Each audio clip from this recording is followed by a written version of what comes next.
Ali, Ali, Ali, Ali, Ali, Ali, yeah.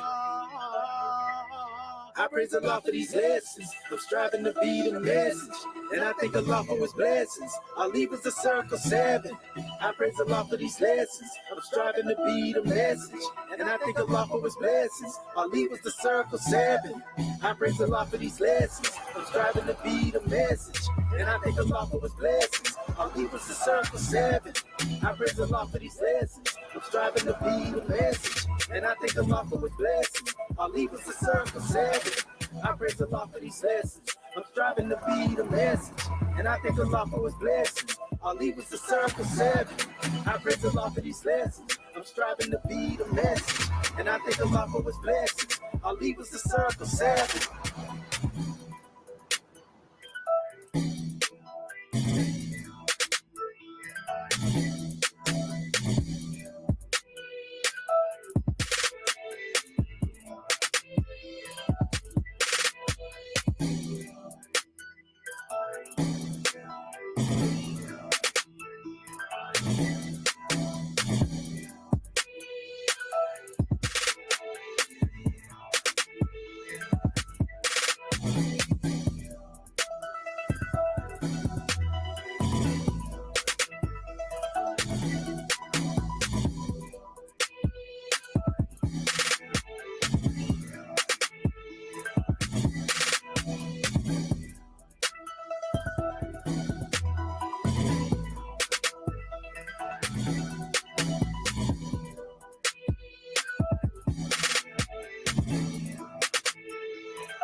Islam, Islam, Islam, Moorish America, on the rise upon the 7th, and give all praises to the great God Allah, Father God Allah, and honors to his holy prophet, honors to our holy prophet, Noble Drew Ali, El Hajj Sharif Abdul Ali, that is.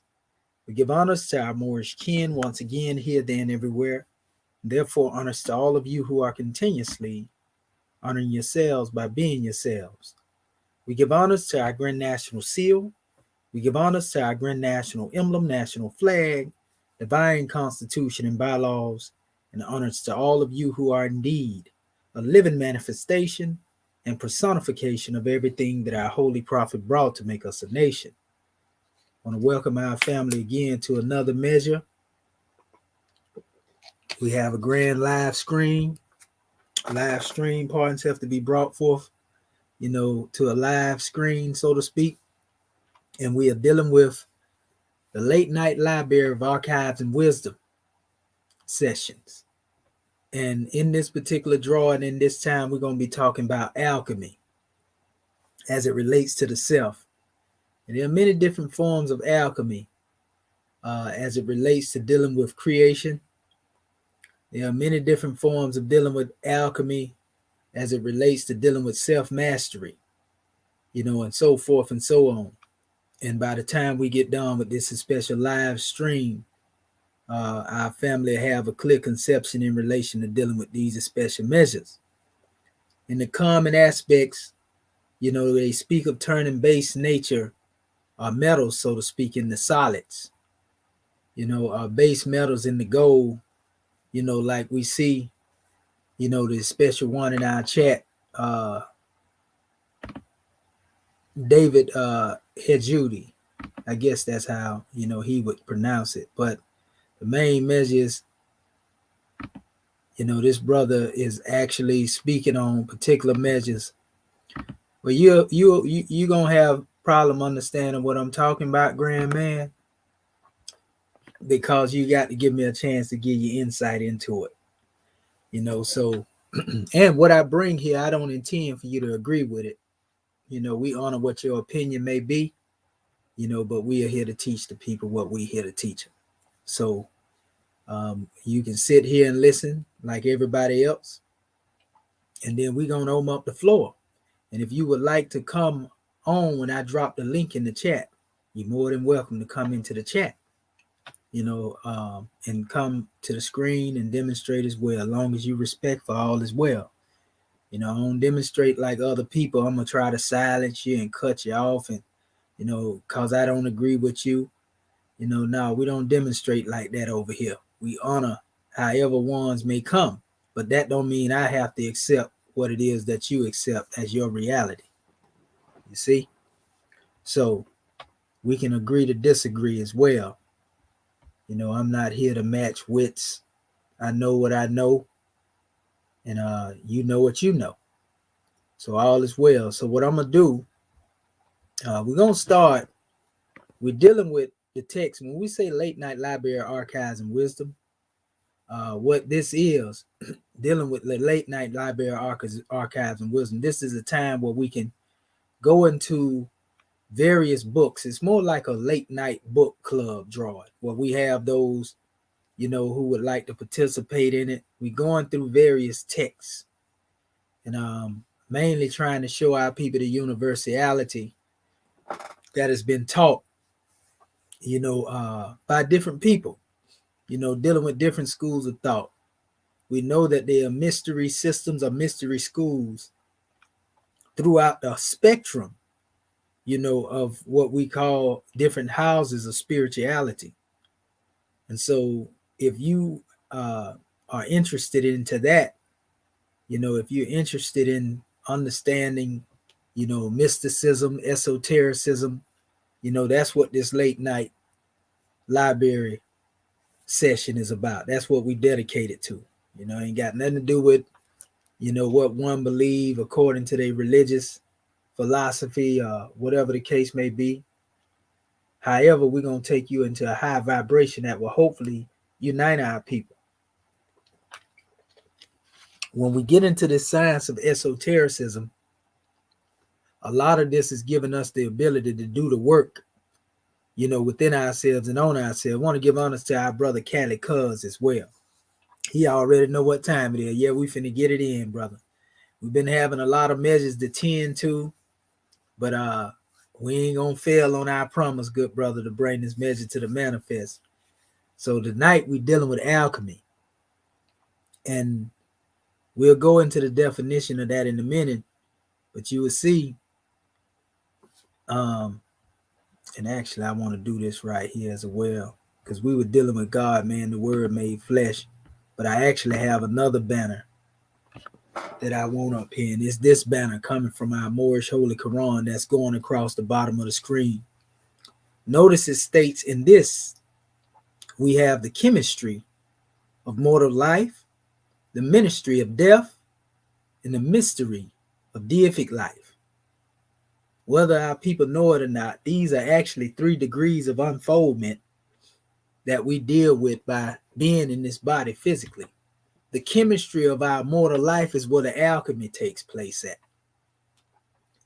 And when we deal with the ministry of death, it leads us up into the mystery of deific life. So these are 3 stages of unfoldment that we are all guaranteed to experience as human beings. The chemistry of our mortal life, the ministry of death, when that period approaches us, and then the mystery of deific life.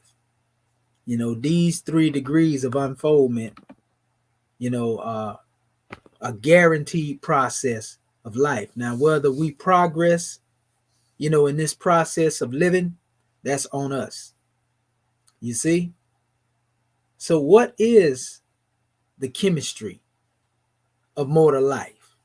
What is the ministry of death? What is the mystery of deific life?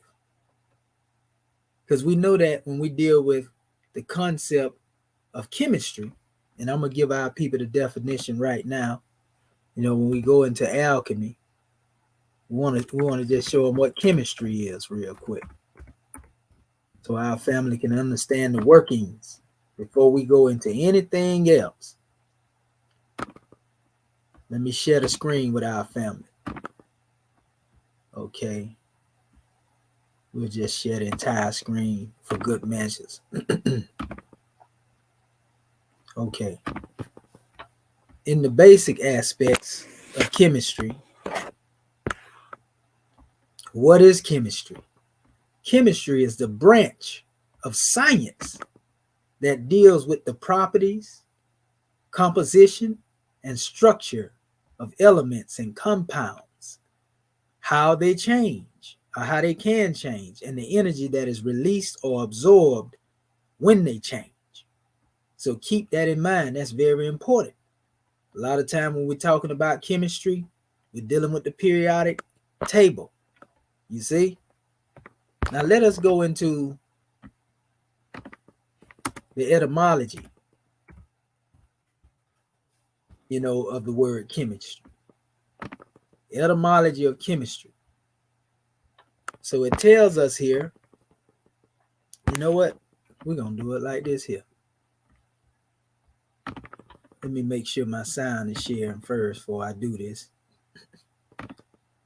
That way I don't have to go into... Okay, yeah, so that's the entire screen. Okay, there we go there. And let's do it. So let's go into the definition of chemistry. The etymology. Etymology of chemistry.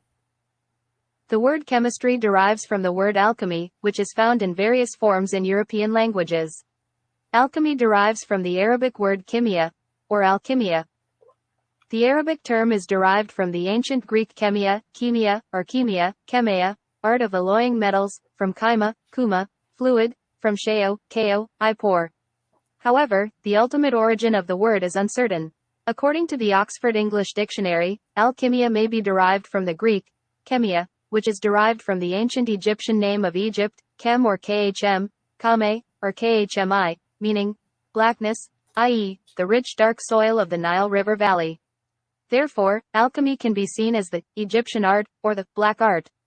However, it is also possible that alchemia derived from chemia, meaning cast together. Okay, so we're going to stop right there.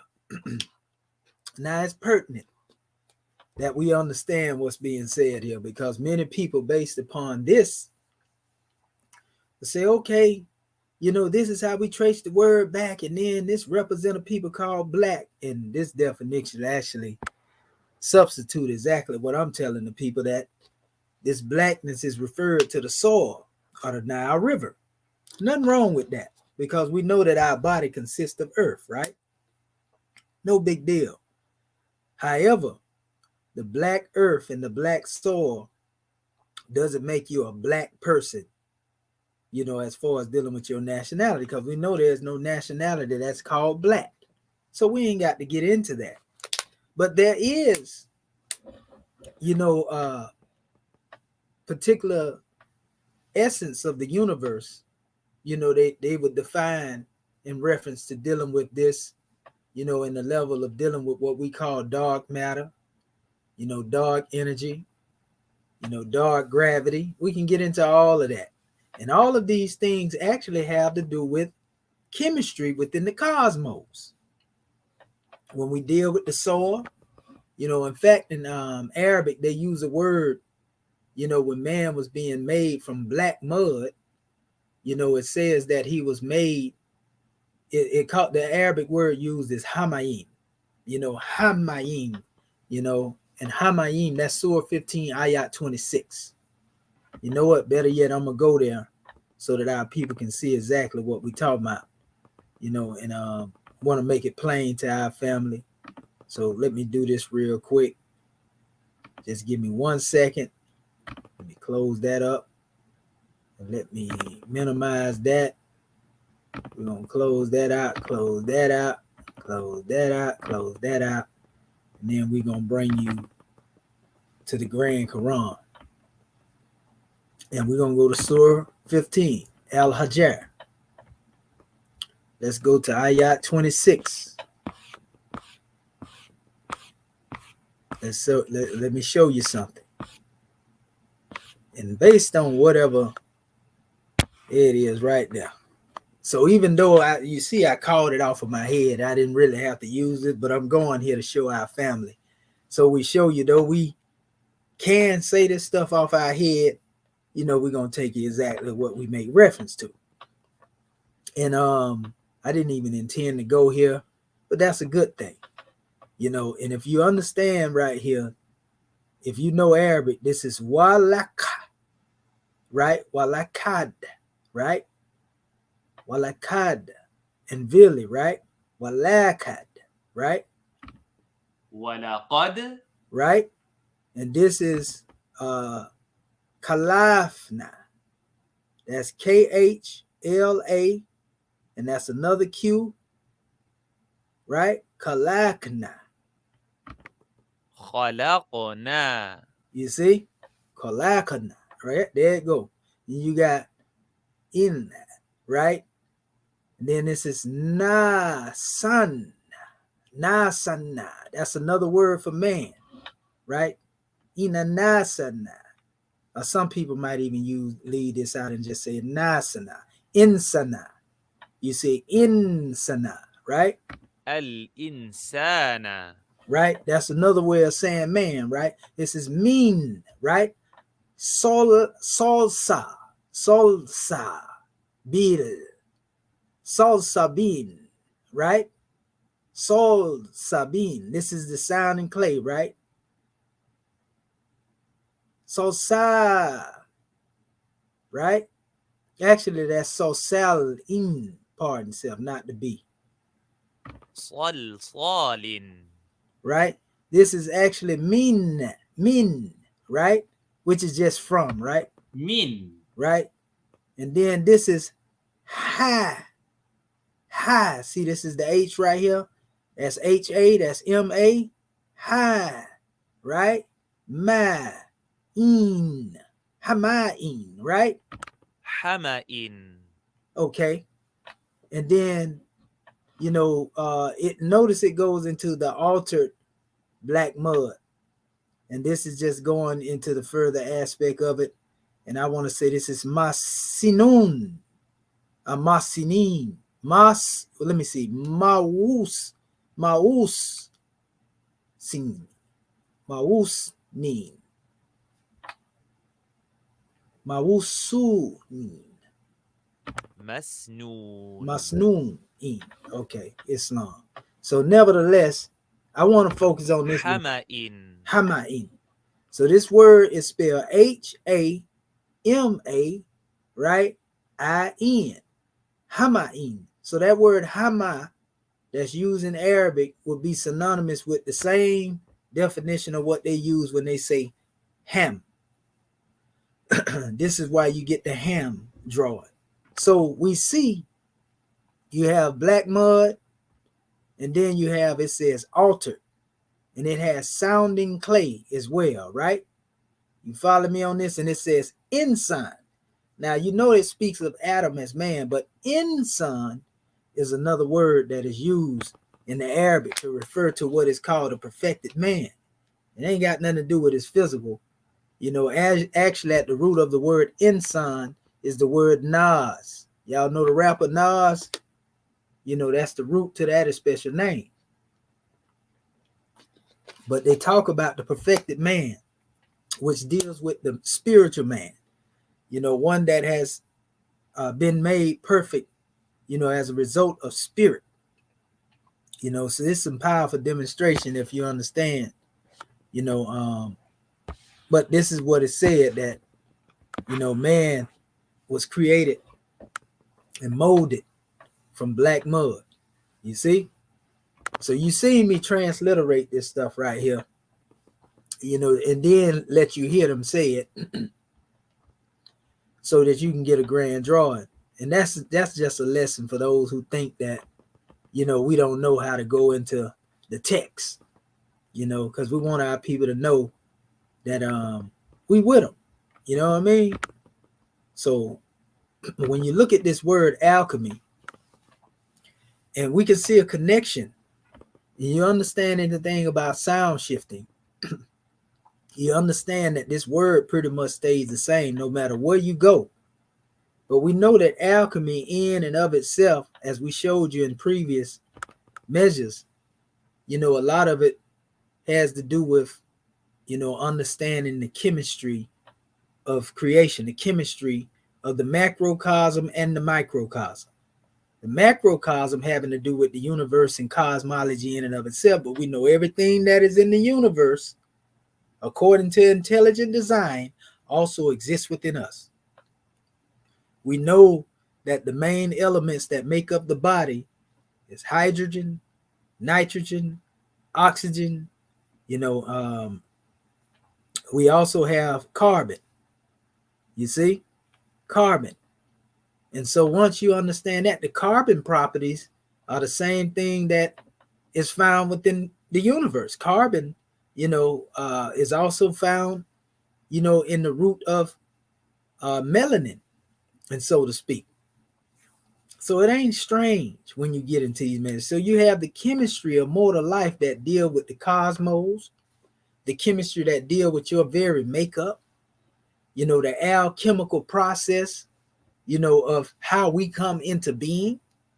That's an alchemical process as well, because just as you look at, for example, ice, there's an alchemical process in regards to dealing with that. We know ice is solid form of water. Water is liquid. And then we have the gases form once, vaporizing, takes place. But yet and still, at these different phases and forms, though they are called different things, they still consist of a common element. You see what I'm saying? H2O. That's the gaseous expression when you get into the alchemy, of water. So when we deal with this physical body, the same elements that we mentioned, the hydrogen, the nitrogen, the oxygen, the carbon, and so forth and so on. These translate in alchemy, to what are earth property, air property, water property, fire property, and then what brings them into a union in the ether. Some people say aether. So we talk about vibrating the ethers in the ether plane. You see, all of these things have to do with this in special measure. We're trying to make it as plain as possible to our family that's listening. So, what we're going to do right now, and I'm looking at our family here just getting involved. Our family say, who made you? That's a good question, brother. That's one of the main things we teach. We know the great God Allah made us, and we took part in making ourselves as well. So this is a powerful demonstration, family. It don't get no better than this. It don't get no better than this. And so let me go here into our text now. Now that we had a definition of alchemy, I'm going to go into what it is that we demonstrate. We demonstrate God, man, the word made flesh. I'm finna show you how we was made too, for those who are really interested in knowing. And this particular portion is called transmutation, turning water into wine. For those who are familiar with, our teaching in the Moorish Holy Quran, we talk about the ability and the power of transmutation, being able to cross the borderland at will. We're going to touch on that after we go through this special breakdown with our family. This is where we are in the book. I want to give honors to all of those who have stood the test of time and been here with us. But let us proceed. It states, transmutation, turning water into wine.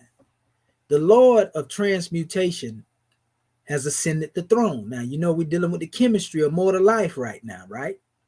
It says the Lord of transmutation has ascended the throne of Aquarius.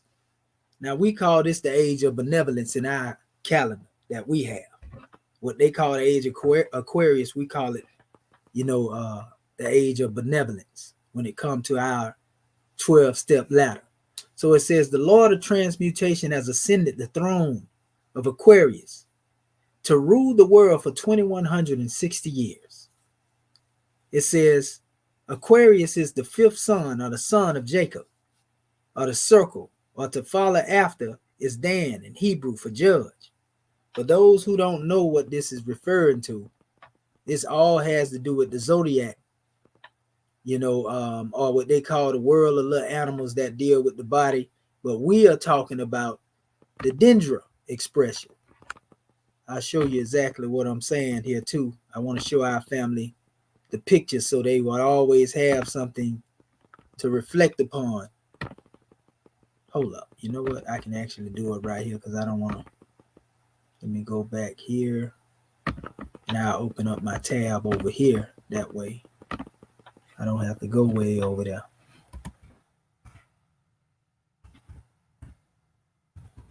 We're going to keep showing our people this right here.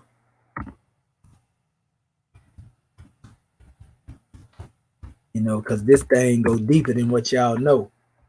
And this definitely has to do with, you know, the influence. You know, these things have an influence on the body. And I'm going to show you various different charts, you know, when they talk about these things. So this would be Aquarius right here. You see, you got Pisces. Aquarius actually represent, you know, the calves or the legs or the thighs. You know, Pisces represent the feet on the body. You know what I mean? All these things represent different areas in relation to dealing with the body. Aries and Taurus, Gemini, Leo, Cancer. All these things represent different portions in the body. You see, so once you understand these things and how they correspond with the 12 tribes of Israel, I'm going to show you this right here. Then you'll understand.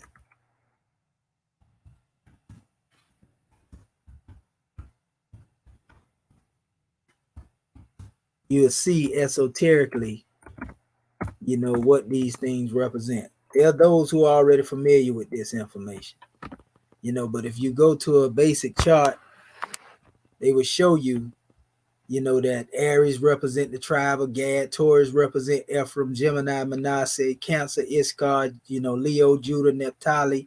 All these different tribes represent different measures here, but they also correspond with the parts of the body. You see? So when we are talking about being in a particular sign, don't think that we just dealing with the astrologics. You know, we actually talking about, you know, the body as well. You know, a lot of this has to do with, see right here, here's a prime example. You can go anywhere and find this stuff. You know, it's all over the place. But this is what people are teaching behind closed doors. So Aries, and you know, it represent Mars in the planet aspect. This is the head. This is represent Gad, which also where the name God come from. You know, and then you have Thomas.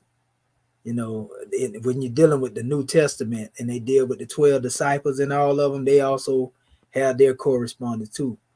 You know, but whether you want to look at it either way, these represent different portions on the body. So when you hear it talking about, you know, being in a particular place like Aquarius, right?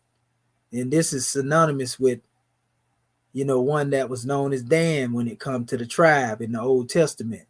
That's Saturn. You know, some people go even into, you know, Uranus, but Aquarius, all of that corresponds across the board in most cases. And that's what you're going to see it speaking of here, because it's speaking of the body. It's talking about the microcosmic, not the actual cosmology of the heavens, even though the sign itself being where it is has an influence of what takes place within the body. So just as it said, Aquarius is the fifth son, and this is the son of Jacob. Jacob means circle. So the circle represents the 12 tribes that come, you know, forth from that special measure. And then you have Dan, as we just pointed out. So this is Hebrew for judge, and thus the day or time of judgment or understanding will have for its executor the revolutionary planet Uranus, or as it is in Greek, Uranus. Uranus virtually means son of heaven, right? Now, it says this God is surely a suitable ruler for the zodiacal sign Aquarius, the man. See, this God is Gad. That's where they get the Gad and the God, right? And this represents a particular, you know, place, you know, a dwelling where this sign is exercising power, you know, or the house that it's in. So In other words, we're dealing with the man, zodiacal sign of the man. And it says, and then shall appear the sign of the Son of Man in the heavens. Now, we already know that the heavens really represent what is above the neck, the head. It says the solar system now being in Aquarius, we may expect, as a matter of fact, are experiencing the prophecies of the greatest astrologians. It says, as recorded in Matthew 24 and also Luke 21. In the judgment day of a time of knowledge, we are due to realize the process by which base metals are transmuted into gold. So in other words, we are in the time where all truth is laid bare. Now we can learn how to change this base nature that we call, carnal flesh, or the human body, into what we call flesh divine. This is how you change or demonstrate alchemy, by changing your base nature into a spiritual reality. You see, just as base metals are turned to gold, we take this base body, this base nature, as just considered as a ball of flesh or earth, and we are able to transmute at will and become flesh divine. That's true alchemy. That was taught in ancient Kemet. So when you get to talking about the Ba and the Ka and the Ankh in ancient Kemet, this is all dealing with alchemy. That's the first place alchemy was taught. And this is why we were told to know the self. But we've been told to know everything and know about everything outside of the self. And so we have no knowledge on how to heal the self, because that's the purpose of this alchemy. You hear us say in our paradigm, the Moorish teachings, health is to the body as honesty is to the soul, right? So let us go on. It says the word gold comes from ore, a product of the sun's rays, or the breath of life, right? The word gold comes from ore, a product of the sun's rays, or the breath of life. Now, if we know anything about the product of the sun rays when it strikes the earth, we know that vitamin D, is something that we need. We can take it in supplements, but it's greater to take it in through the sun. You see? And this is actually what feeds the body with the nutrients that are needed in order that we have what we call cellular respiration. And cellular respiration doesn't have anything with us breathing in and out. You see, as that being the breath of life, but the breath of life has to do with cellular respiration. The breath is already working at the cellular level without whether you breathing or not, so to speak. This respiration is what causes the body to be strong. If proper levels of oxygen, are being received and so forth and so on, and all of this is called, life. When you don't have any life within the cells, we know the cells begin to die or go into a state of demise. But this has nothing to do. This involuntary action, all the breathing process do is take the impurities out the body, and basically allow you to retain whatever it is you already have along the line of the breath form, but, the breathing out aspect is really just taking a lot of the carbon, the oxide out of the body, so to speak, so that the cells may be purified. But that's a whole nother measure. We can get into that later. Somewhat similar to the way plants, receive their measures through photosynthesis, but there's a difference to a certain degree, but the mechanics of that working is very similar. We need plants, in order to cultivate the nutrients of the body, that would actually allow, our cells and, different portions of the body to continue to function properly. We talk about those corticoid veins that go around the spinal cord, one passing blood and one passing, oxygen. Oxygen-rich blood is the key to a healthy body. We all know this, right? So there's a way that once we have purified ourselves or raised our body to a highest tone, dealing with the chemistry, dealing with what we call this alchemy, the body begins to live off of the breath of life. That's what we're getting at. So it says the word gold comes from ore, a product of the sun's rays, or breath of life. You see? So it says life or spirit breathed into man precipitates brain cells and gray matter, which create or build the fluids and structure of physical man. You see? So this is how you revitalize the brain cells.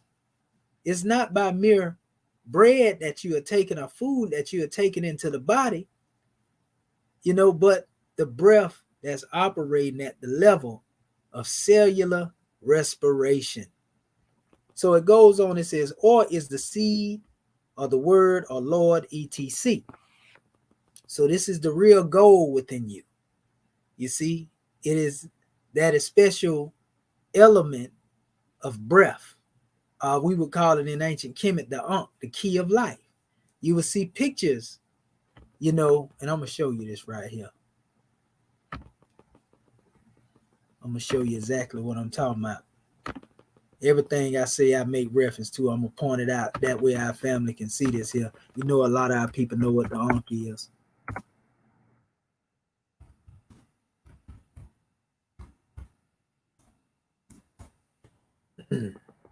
So if we look at many different expressions of the Ankh in Egypt, if you notice, why do you see that these special ones are placing the Ankh before the nostrils? Now, if this is the key to life, and we see this in many different aspects. We see Heru doing the same thing here. We see, Sekhmet, or maybe Mahez, that's Mahez, doing the same thing. All of the pharaohs, you notice that they are placing this Ankh, before the mouth and the nostrils, of these individuals. This is just everywhere you go throughout Kemet, it's the same thing. You see? Very powerful symbolism. That's why we say signs and symbols for conscious mind and men and women of understanding. You see it? We can go on and on and on. This was a common drawing. So if this is the key of life, then we are being taught that through this key of life, we are able to give life, or activate life, so to speak. Everybody did it. Look at that.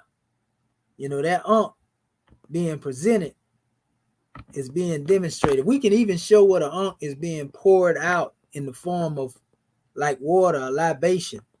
There are also pictures of that in ancient Kemet. So why is the key of life constantly being held again before the nostrils in the mouth, where the breath form, is often, an entry point?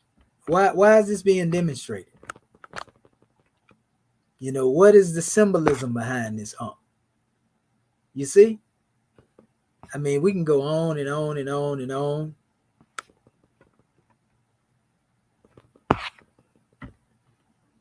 Look at that. You can see one right here, Seti Eye, with the Ankh being propped up. This was a natural process. Seemed to me that this Ankh was most definitely, opening up the consciousness of the divinity. And now we can see, what this key of life really represented. That's powerful. Let me see if they pull this up. Let me see if they'll pull this one up right here, because they got a couple of them. Okay. You can probably see that right there. If you look real close, you can see that they are pouring the Ankhs as libation, over this one as a form of purification. This is what they came up with, their form of what they call the cross, as we can see here. So the real concept, if it has to do with life, would be the key of life. And then they took this and made it death, a crucifixion process. So I just wanted to point that out. We can go further into that, but it ain't necessary right now. You see? So let me look at our family right here and see, okay, yeah, that's right, brother. That's all dealing with purification and actually providing one with the breath form. You ever heard somebody say that we breathing, or somebody breathe upon us, when it comes to dealing with consciousness or information? Like my first enlightener, they breathe life into me. They would teach you, they ain't literally get on you and start breathing into your nostrils or your mouth, but their work of teaching you had to do with them breathing the breath of life or consciousness into you. You see? And so now when we go back here and we say, well, or is the C, or is the word, Lord, etc., right? The Ankh was often gold. You see?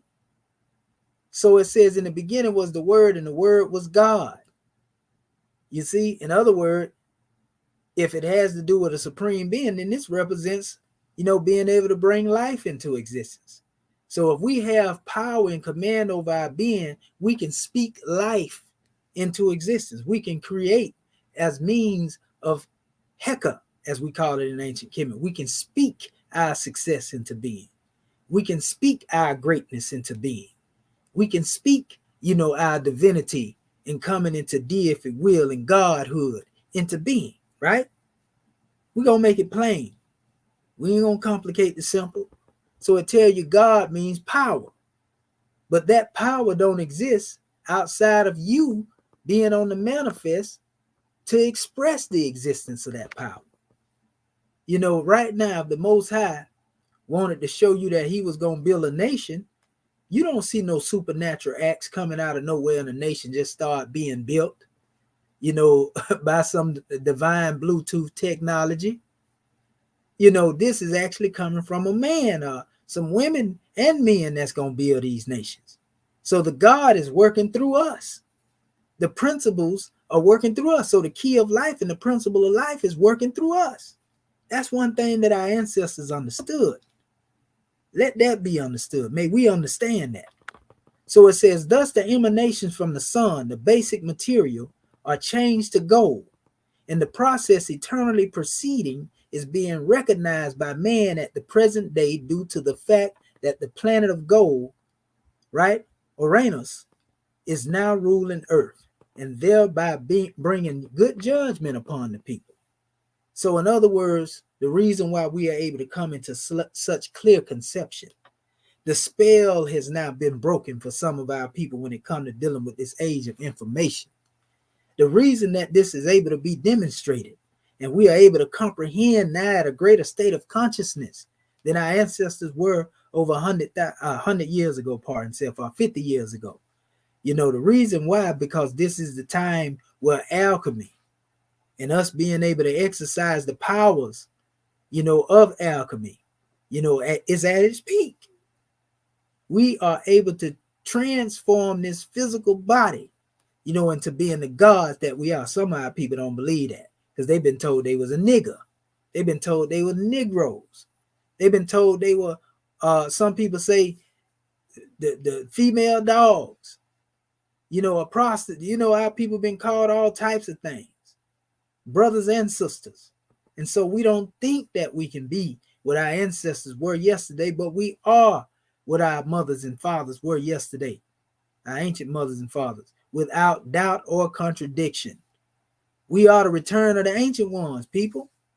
So in this age of information, our people like to call it Aquarius. In this age, we are able to do great things. We just have to know the self. We have to know the chemistry of our mortal life, how we are made. The brother asked the question, who made you? You made you in all actuality, because you were one with the creator through deific will. You made you. We existed in our spirit form or etheric form before we became a physical body. Just like we dealt with that, breakdown of the solids, liquids, and gases as it relates to ice, you know, and being a liquid, and then, you know, you got your water and then your gases. It's the same thing with the body. In our ethereal form, before we took on a physical form, we took part in our creation. We came into this life on a pilgrimage in self-creation. In ancient Kemet, you will find this teaching being taught. It's being taught indirectly in the Piscean records, of what a lot of people like to call the Bible. It's also the same thing that was taught in the creation when we go into the Grand Quran. Because everything that was in the macrocosm is now in the microcosm. You are the microcosm. The universe outside of you exists within you, and vice versa. Make no mistake about it. So God, man, the word made flesh is the text, you know, that we're dealing with, family. And we're going to be dealing with a whole bunch of other books. Remember, this is the late night library of archives and wisdom. We're dealing with alchemy tonight.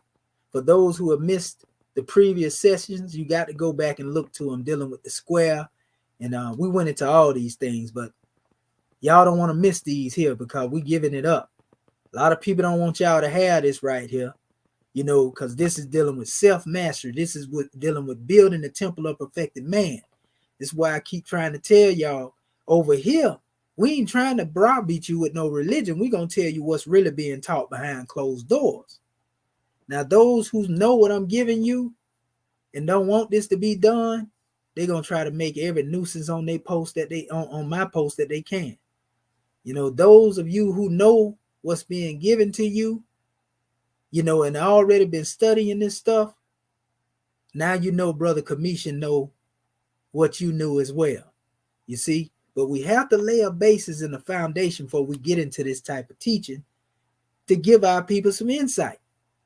You know, only different with Commission, we believe in as it is above, so it is below, as it is within, so it is without.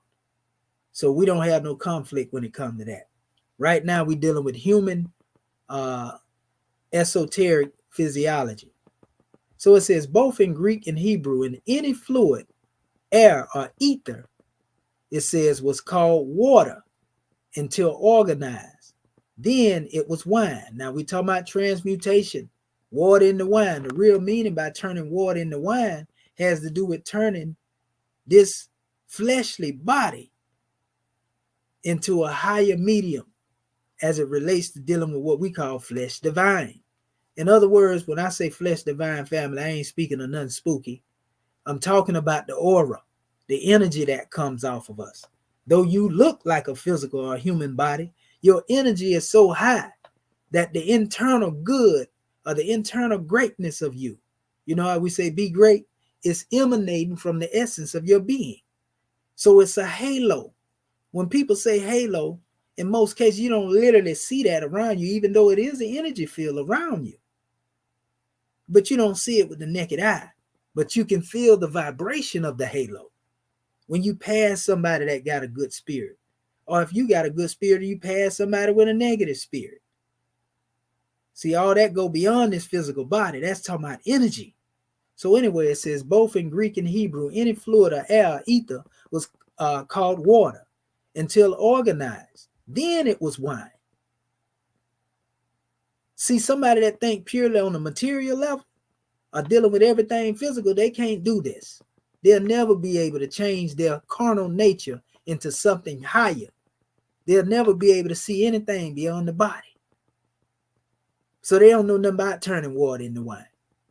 So it says the rain that falls on the ground, taken up into the organism of the tree, vegetable, or fruit is changed into wine, i.e. sap or juice, right? It says the parable of turning water into wine at the marriage of Cana in Galilee in the Piscean records of what they call the Bible. It is a literal statement of a process taking place with every heartbeat in the human organism. That if you have properly fed the body with the proper nutrients in order to sustain the body, every heartbeat, you know, revitalizes the human body. You know, you can find the fountain of youth in this. You can find the fount of purification and being able to heal in this. So it says Galilee means circle of water or fluid. So it says the circulatory system. So this is the real definition. You know, Jesus being in Galilee, they talk about that as being a place, but Galilee represents the circle of water, fluid in the circulatory system when you get into esotericism, or what we call physiology, esoteric physiology, you know, dealing with the body. So Cana means the dividing place, or the lungs, or the reeds, the tissue and the cells of the lung. So all of that fluid that in the circulatory system, it is basically that which allows, you know, the lungs to be healthy, you know, allows the cells to be healthy. Because if these things are not working properly, then we know the body begins to deteriorate and fail. And if we ain't careful, one can go into what they call a demise or death when it comes to the physical. You see? So it says biochemists have shown that food does not form the organic part of the blood. That's true. But simply furnishes the material base by setting free the inorganic or cell salts contained in all food stuff. We have to learn, family, about the cell salts in the body. We want to make a disclaimer too. We ain't trying to give you no medical information like we know doctor up here. So we don't want nobody trying to strike our channel because they don't want y'all to get this knowledge right here and act like we trying to give y'all some information as an MD or something. You see?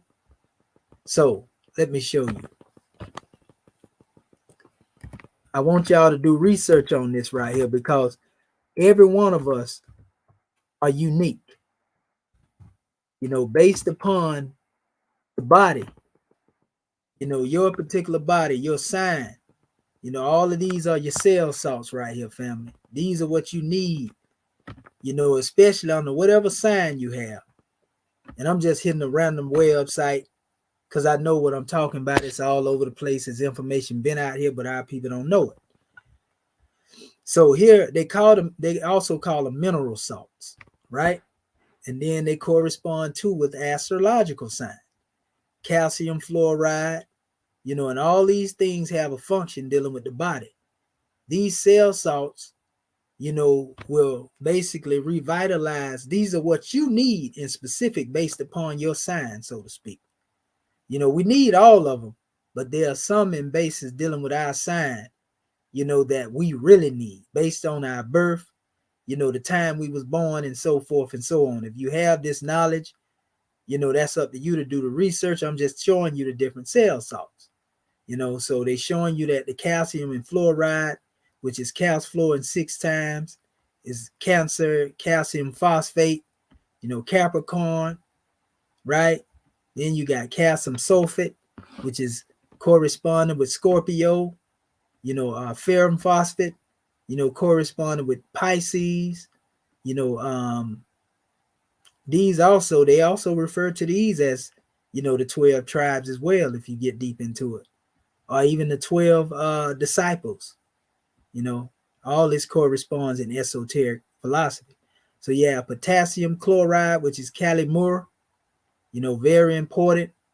Potassium phosphate, caliphosphorus, you know, potassium sulfate again, magnesium, and all of these are corresponding parts if or collaborate with, you know, the signs. This one, for example, I'm a Libra scale, right? Sodium phosphate. You know, a lot of people don't know that this particular drawing, it goes into them too, but it tell you everything that they do. You know, but this is one that will basically be good for me based upon, you know, my special sign. You know, you can go into it. They got different aspects and showing you how to get it, tell you how much to take of it. But, you know, these are the things that we have to know. Health is to the body as honesty is to the soul, family. Everything has to do with as it is above. These are your signs in the heavens. As it is above, so it is below. And all of this has to do with the elements, you know, in relation to dealing with these mineral salts or these cell salts, you know, to keep the body, you know, functioning properly. You see? So now let me go into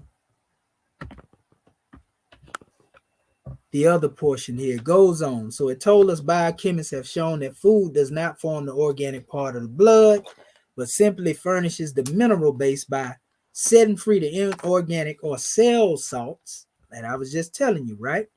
Contained in all food stuff. That's what is sustaining you, the cell salts, the mineral salts, same one I was just showing you, under the influence of the heavenly signs, so to speak.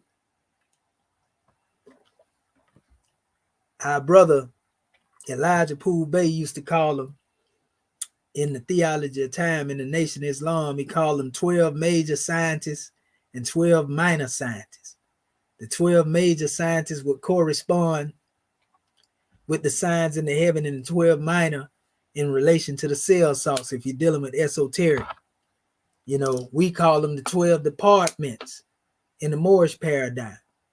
You see what I'm saying? Then you have your council of executive rulers. In ancient Kemet, there was a circle of 12 rulers, you know, as well.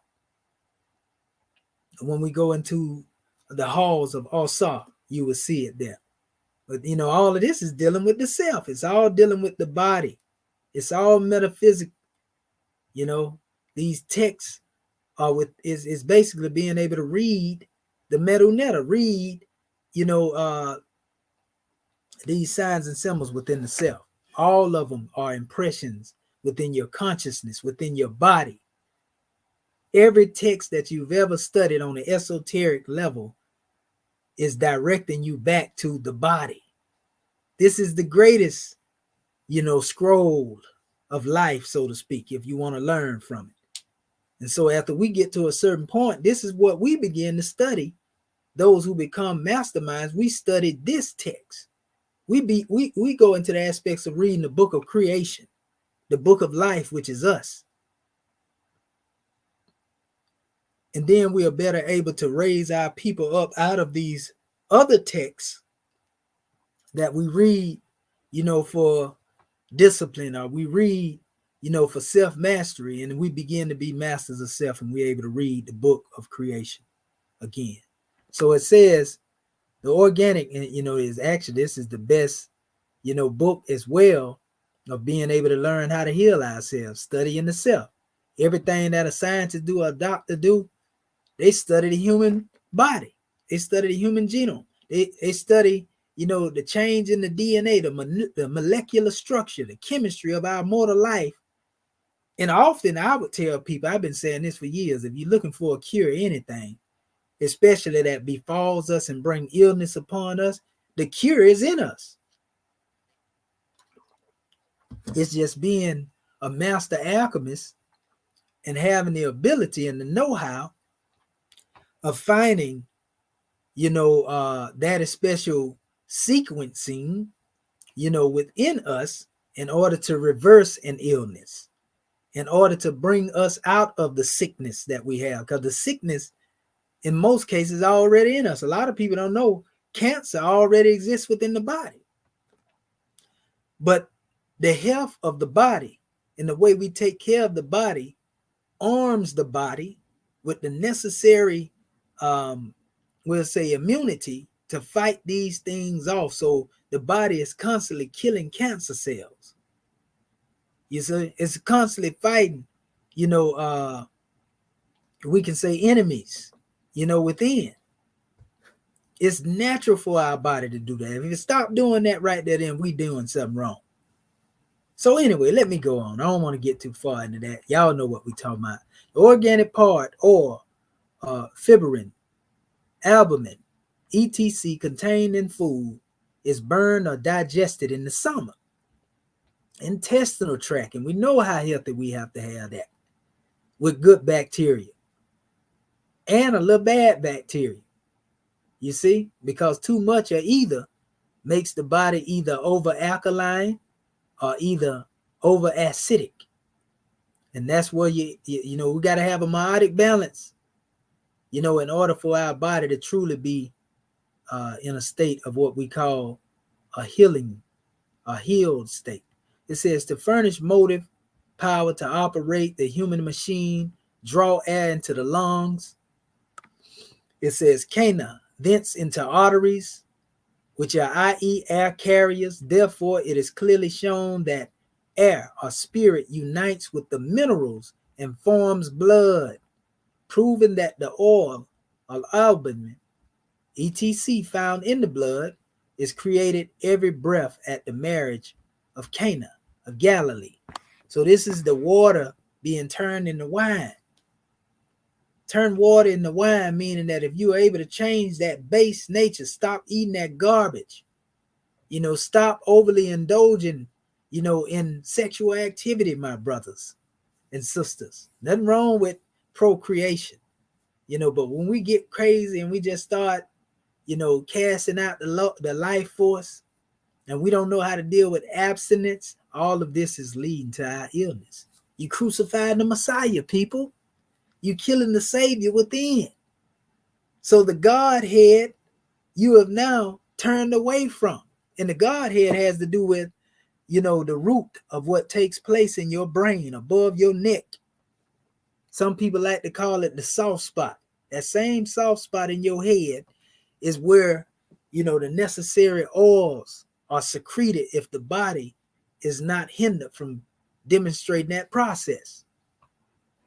You got to go look at the other videos that we had before this, and it'll give you deeper insight into that. But it says air was called water or the pure sea, Virgin Mary, right? So now you've been looking at Mary as a woman, and that's all you knew if you knew it up to this point. But now we letting you know esoterically, physiologically, Mary represents air or the pure sea. This is the Virgin Mary in the body. You see, this is why they talk about Holy Spirit. This is the holy breath within the body. It's that breath that allows the process of cellular respiration. Look cellular respiration up, family. You know what? Better yet, we're going to help you with it. We're going to show it to you since we done spoke of it and mentioned it already a few times. See, y'all say y'all want this truth until we go to putting it out there. You know what I mean? Y'all say y'all want to go into these areas until we start bringing it to the masses, and then we don't want to deal with it. You see?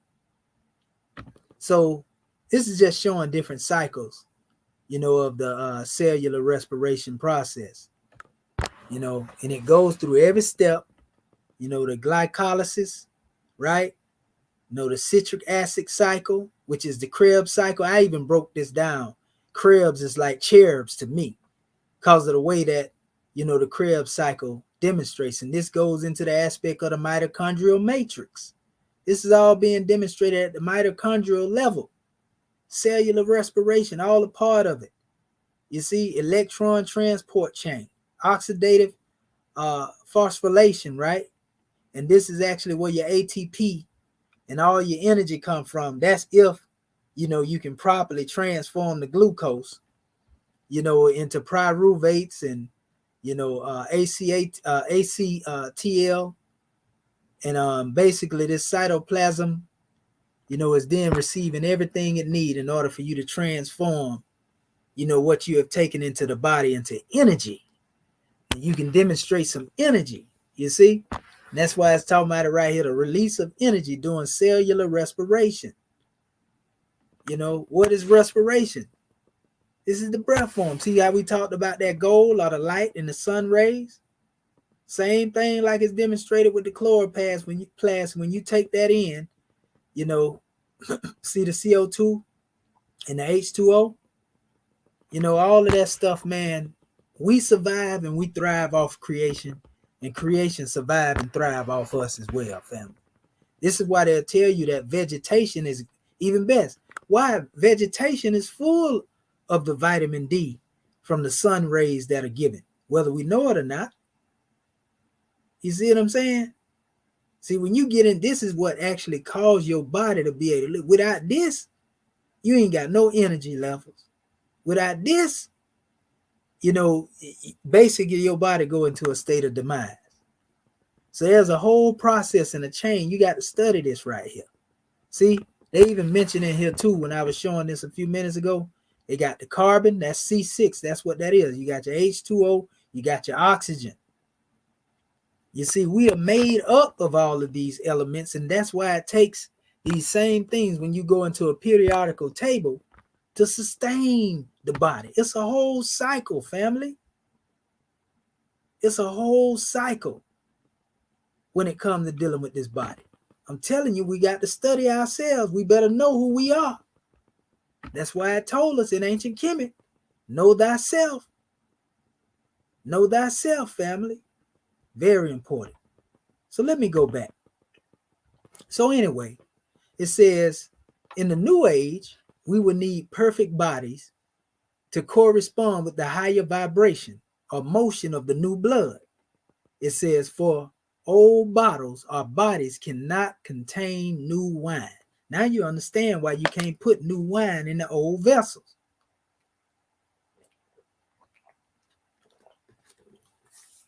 That's the real meaning. You the vessel.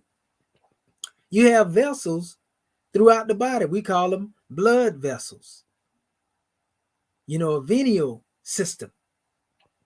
So when we deal with what we at now, in order for us to revitalize the body, we have to purify the blood. We have to purify the breath.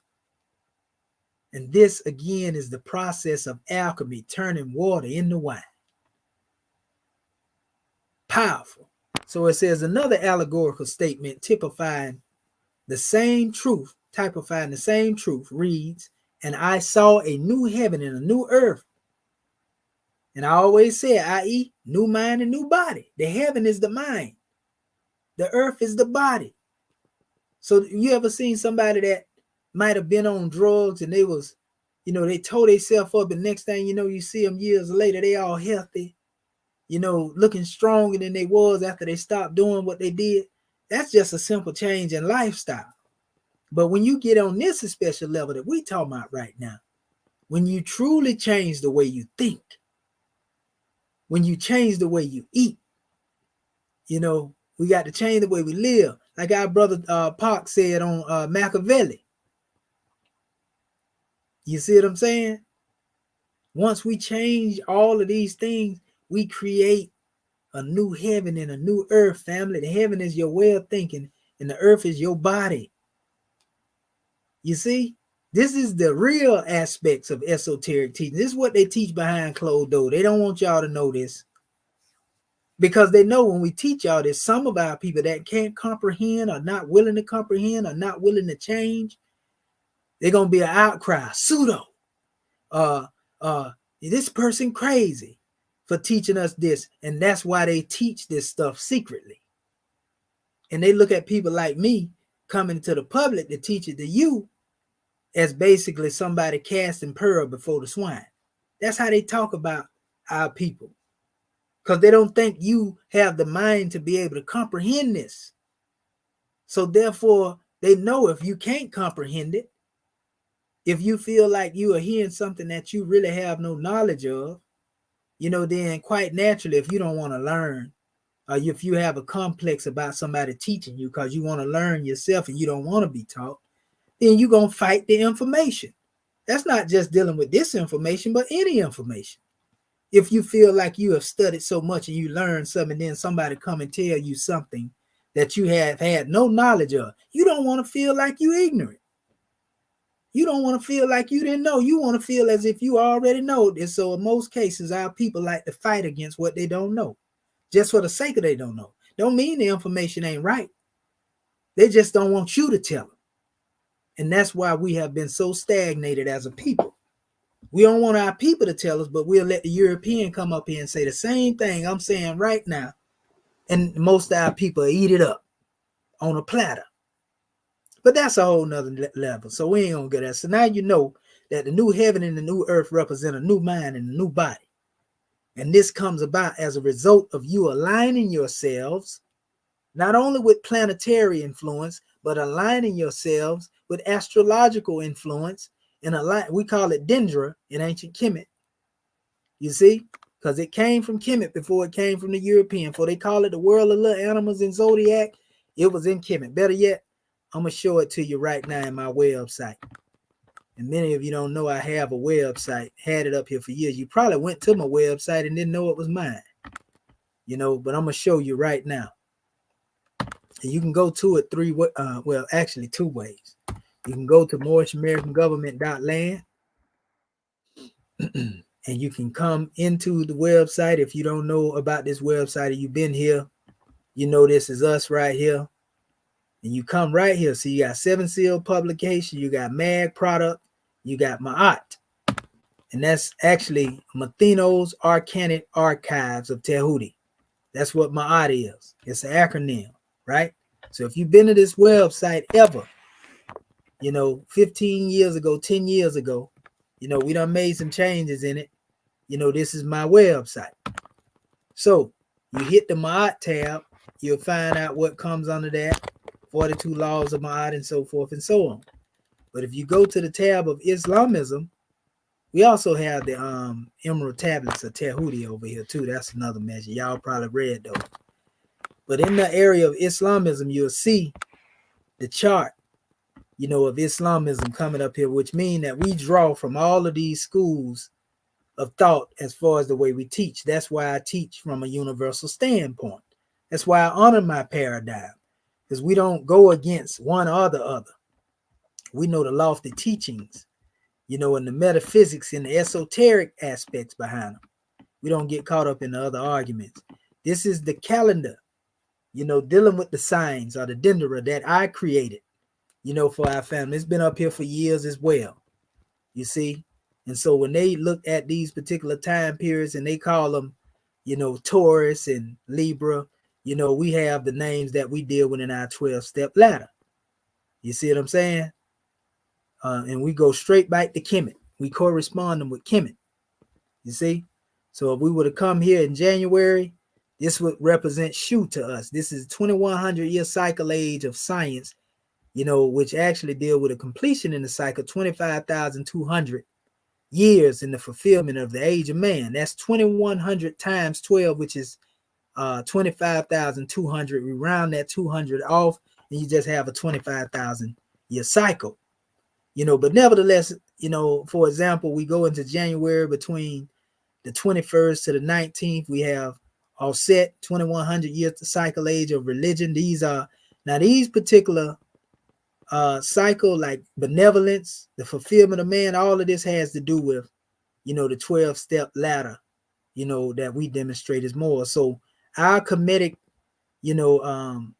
cycles correspond with the 12 rungs on our Moorish 12-step ladder, basically. That's how this was put together, but I don't want to get into all of that right now and divert from what I'm talking about. I'm just giving you the insight. These are those 12 steps right here, and then see, it's a 12-step ladder of salvation, the 12 departments, so we look at these things operating according to a planetary system. This is the original dendera, that was adopted by the European, where they came up with their zodiac from. Anybody know about it? We already know the ancient Kemites had the calendars first. You know what I mean? So I ain't gonna go into everything of that. I just wanted to show y'all so y'all will know how it is we demonstrate. So I'm gonna go back to what we was building on, and it tells us by biochemistry. It says, may well say with Walt Whitman, to the sick lying on their backs, I bring help to the strong upright man. I bring more needed help, right? It states to be grouchy, cross, irritable, desperate, or easily discouraged is a prima facie evidence that the fluids of the stomach, liver, and brain are not vibrating at a normal rate, the rate that results in equilibrium of health. It's telling us, family, that a lot of the reasons why we have conflict, we feel so irritable, we feel so anxiety attacks and all that stuff that come on us as a people, and we know we suffer from this badly. A lot of the reason why we have high rates of high blood pressure and diabetes and all of that right there, family, it ain't just because of what we eat. It's because of constant confrontation, constant conflict that we have with each other. If we ain't arguing with, if it ain't two people, male and female, arguing with each other, we arguing with somebody else or fighting with another, two men fighting each other, two women fighting each other. We got all this hatred that done been put in us. And so this same hatred has an effect on our health, family. This is why Prophet Noble Ali told us we have to learn to love instead of hate. Because hatred kills. Hatred really brings illnesses to us, family. Our brother, Lalola Africa, he speaks, Lalea Africa, pardon himself, he speaks, of how, basically what we eat is based upon the way that we live. I'm going to show you something right here. This is page 53, chronic fatigue syndrome. You know how we was talking about having a low state of energy. Now I'm showing you how no truth contradicts another truth. Now that's God, man, the word made flesh you're looking at on the screen. Now you just seen they made the statement in this book, that you see digitally, that this, being in a state of irritable and all this discomfort and discouraged, when your brain and all that's not vibrating at a normal rate, this causes a state to where you are not in equilibrium in your health. And we call this dis-ease. You see, you either at a state of ease or dis-ease. So either you dealing with heaven on earth or you dealing with hellacious conditions. You going through hell. You know how people say you going through hell? And most of the time when you going through hell physically, you going through hell mentally and vice versa. So anyway, our brother said here on page 53, dealing with chronic fatigue syndrome. He says chronic fatigue syndrome, CFS, has symptoms of extreme fatigue, tired of being tired, anxiety, depression, mood swings, aching joints and muscle, fever, swollen glands, loss of appetite, sore throat, headache, backache, memory loss, irritability, and it states colds, flu, oversensitivity to heat, cold and light, digestive problems, spasm, yeast infection, sleeping disorders, low blood sugar, anemia, pardon self. It is commonly blamed on bacteria or a dead particle, virus, right? And they put that in parentheses, that dead particle. They say it is often misdiagnosed as psychosomatic illnesses. It is all in your head. A hypochondria, need to complain about illness. CFG is erroneously associated with genital herpes, shingles, and mononucleosis, pardon self type virus, dead cell particle, Epstein-Barr virus, EBV. It says extreme fatigue can be caused by an extreme lack of energy, which means lack of adequate oxygen, hydrogen, iron, iodine, calcium, them cell salts again. See, he's saying the same thing in this book. Our brother, that's being said in this book, and these doctors that wrote this one too.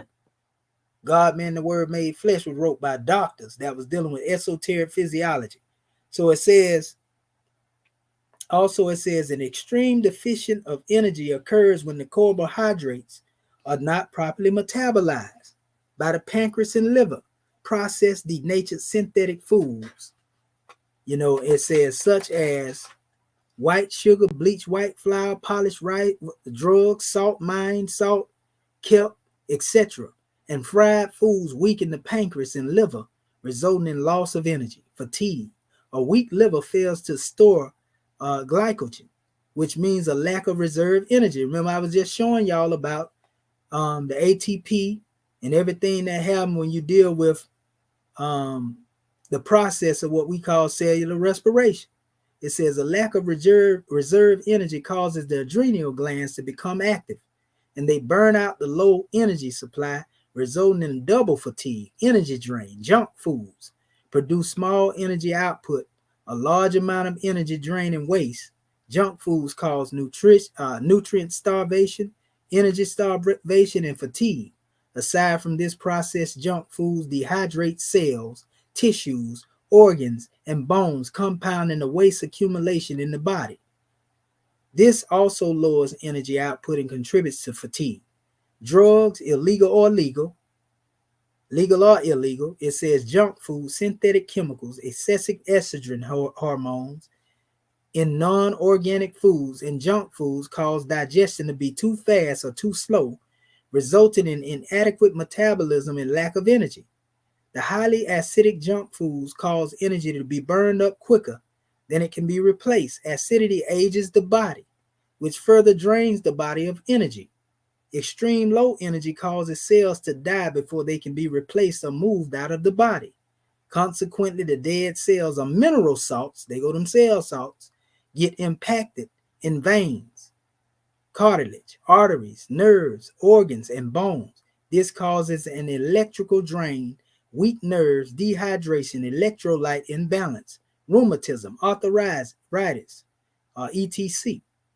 Organ weakness or disease further depletes the energy level, causing extreme fatigue.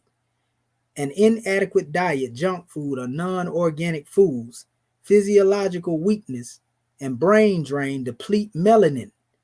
This electromagnetic drain of melanin energy throws the African in an energy crisis. The African without adequate amounts of melanin to help extract nutrients from food becomes fatigued easily. With exhausted melanin levels, the African cannot fight infection, stabilize immunity, and metabolize carbohydrates, resulting in fatigue and spiritual, mental, and physical. Computers, radiation appliances, electrically driven machines, and toxic radiation drains the body of energy. And energy drain causes biochemical imbalances such as yeast infection, excessive fungus growth, food addiction, high blood pressure, diabetes, hyperactivity, boredom, improper sleep equals fatigue. And so they give you a whole bunch of things that you can take in order to get your energies back up. You know, your day, your creatine, your pantothenic acid, black currant oil, ascorbic acid with bioflavonoids, you know, coenzyme Q10, lectin, you know, choline, garlic capsules, you know, germanium, vegetable protein, soy-free powder, vitamin B complex, multiple vitamin and mineral, beta carotene, calcium, magnesium, potassium, selenium, zinc, raw thymus, liver, spleen. So you see you're dealing with all these same cell salts.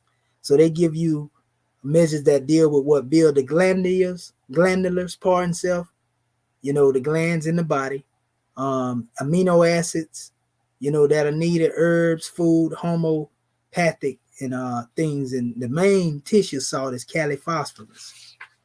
People don't know that word phosphorus, you know, really corresponds in the Hebrew and the Arabic, Kali, dealing with the same root that they came up with, Kal-El, which was Superman, real name.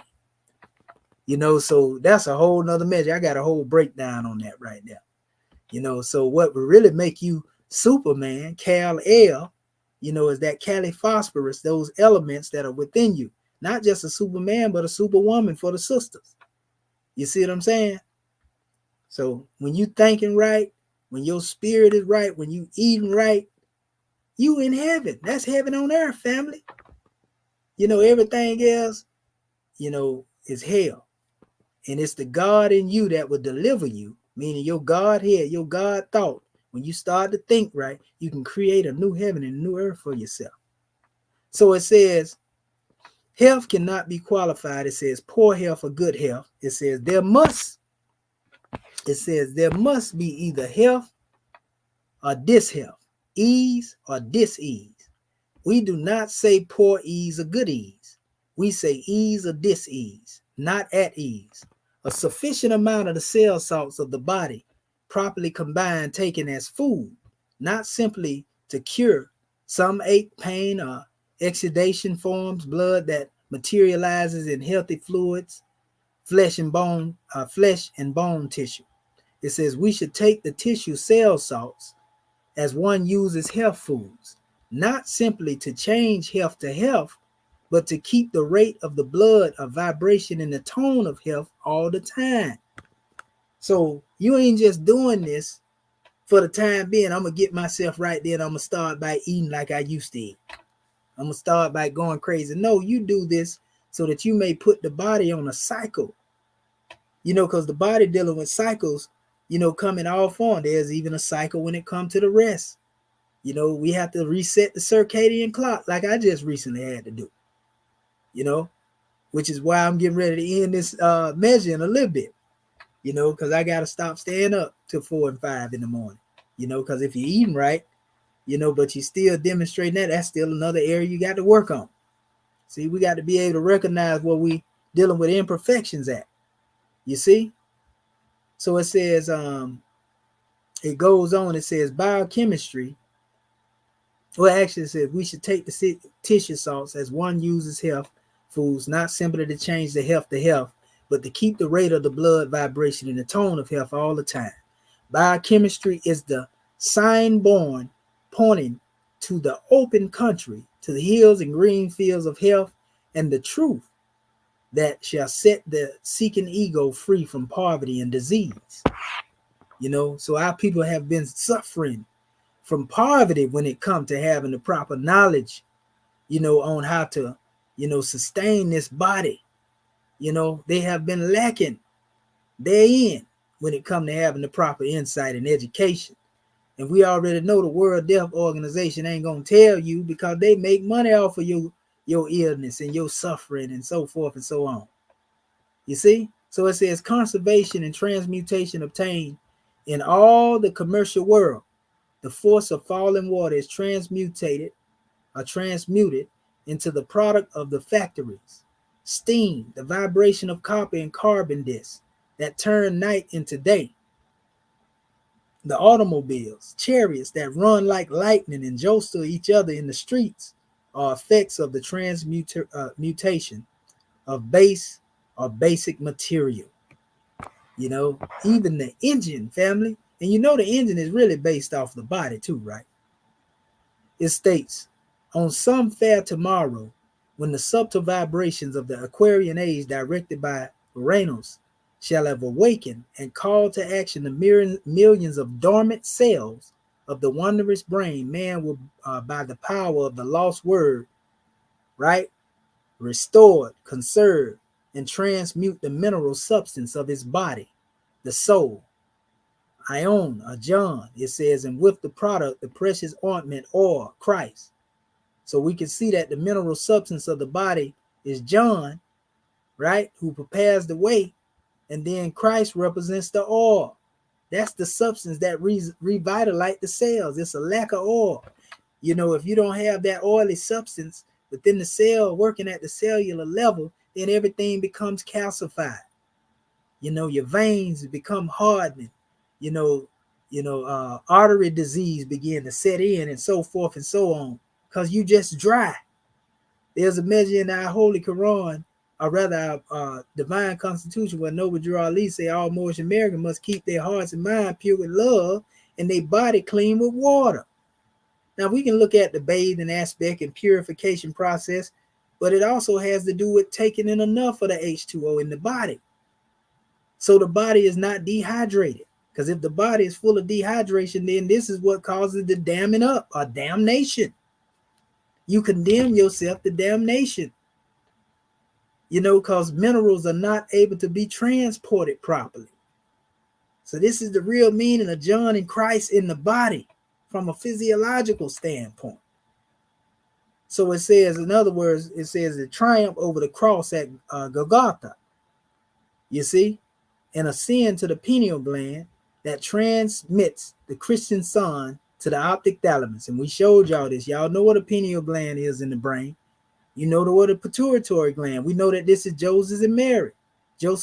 They give birth to that Christ, that oil, because the fluid that comes down from the center of the brain, or the claustrum, and comes down the spinal cord. Remember, it's differentiated between Joseph and Mary, the pineal and the pituitary gland. They secrete the fluids, one clear, one milky. This is the land of milk and honey. This fluid coming all the way down the spinal cord into the solar plexus region, which is called the house of bread, Bethlehem.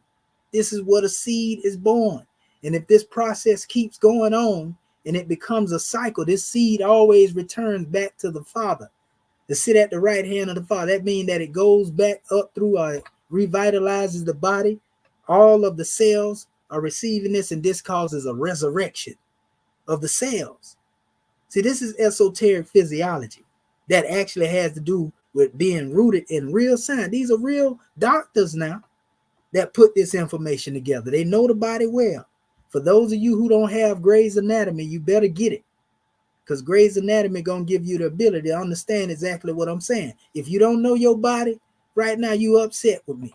You think I'm talking crazy up here, because that's because you don't know your body. You see what I'm saying? You don't know yourself. Don't get mad at me because I'm trying to tell you. You see? Don't call me pseudo because you don't know what I'm talking about. Go and study yourself. So again, it says triumph over the cross at Golgotha and ascend to the pineal gland that transmit the Christian son of the optic thalamus at the center of the brain. If you don't know this, then shame on you. It says the all-seeing eye of the chamber, and thus furnish light into all that are in the house. I'm going to show you something so that our people know exactly what we talking about. Again, those who may not know, we're going to assume that some of our people don't know. We ain't trying to insult you if you do know. We're going to assume that some of our people don't know what we talking about here, though, because some may not know what we saying, and we don't want nobody to feel like we talking over their head, you know, or that we trying to bamboozle them. We want you to know exactly what we talking about.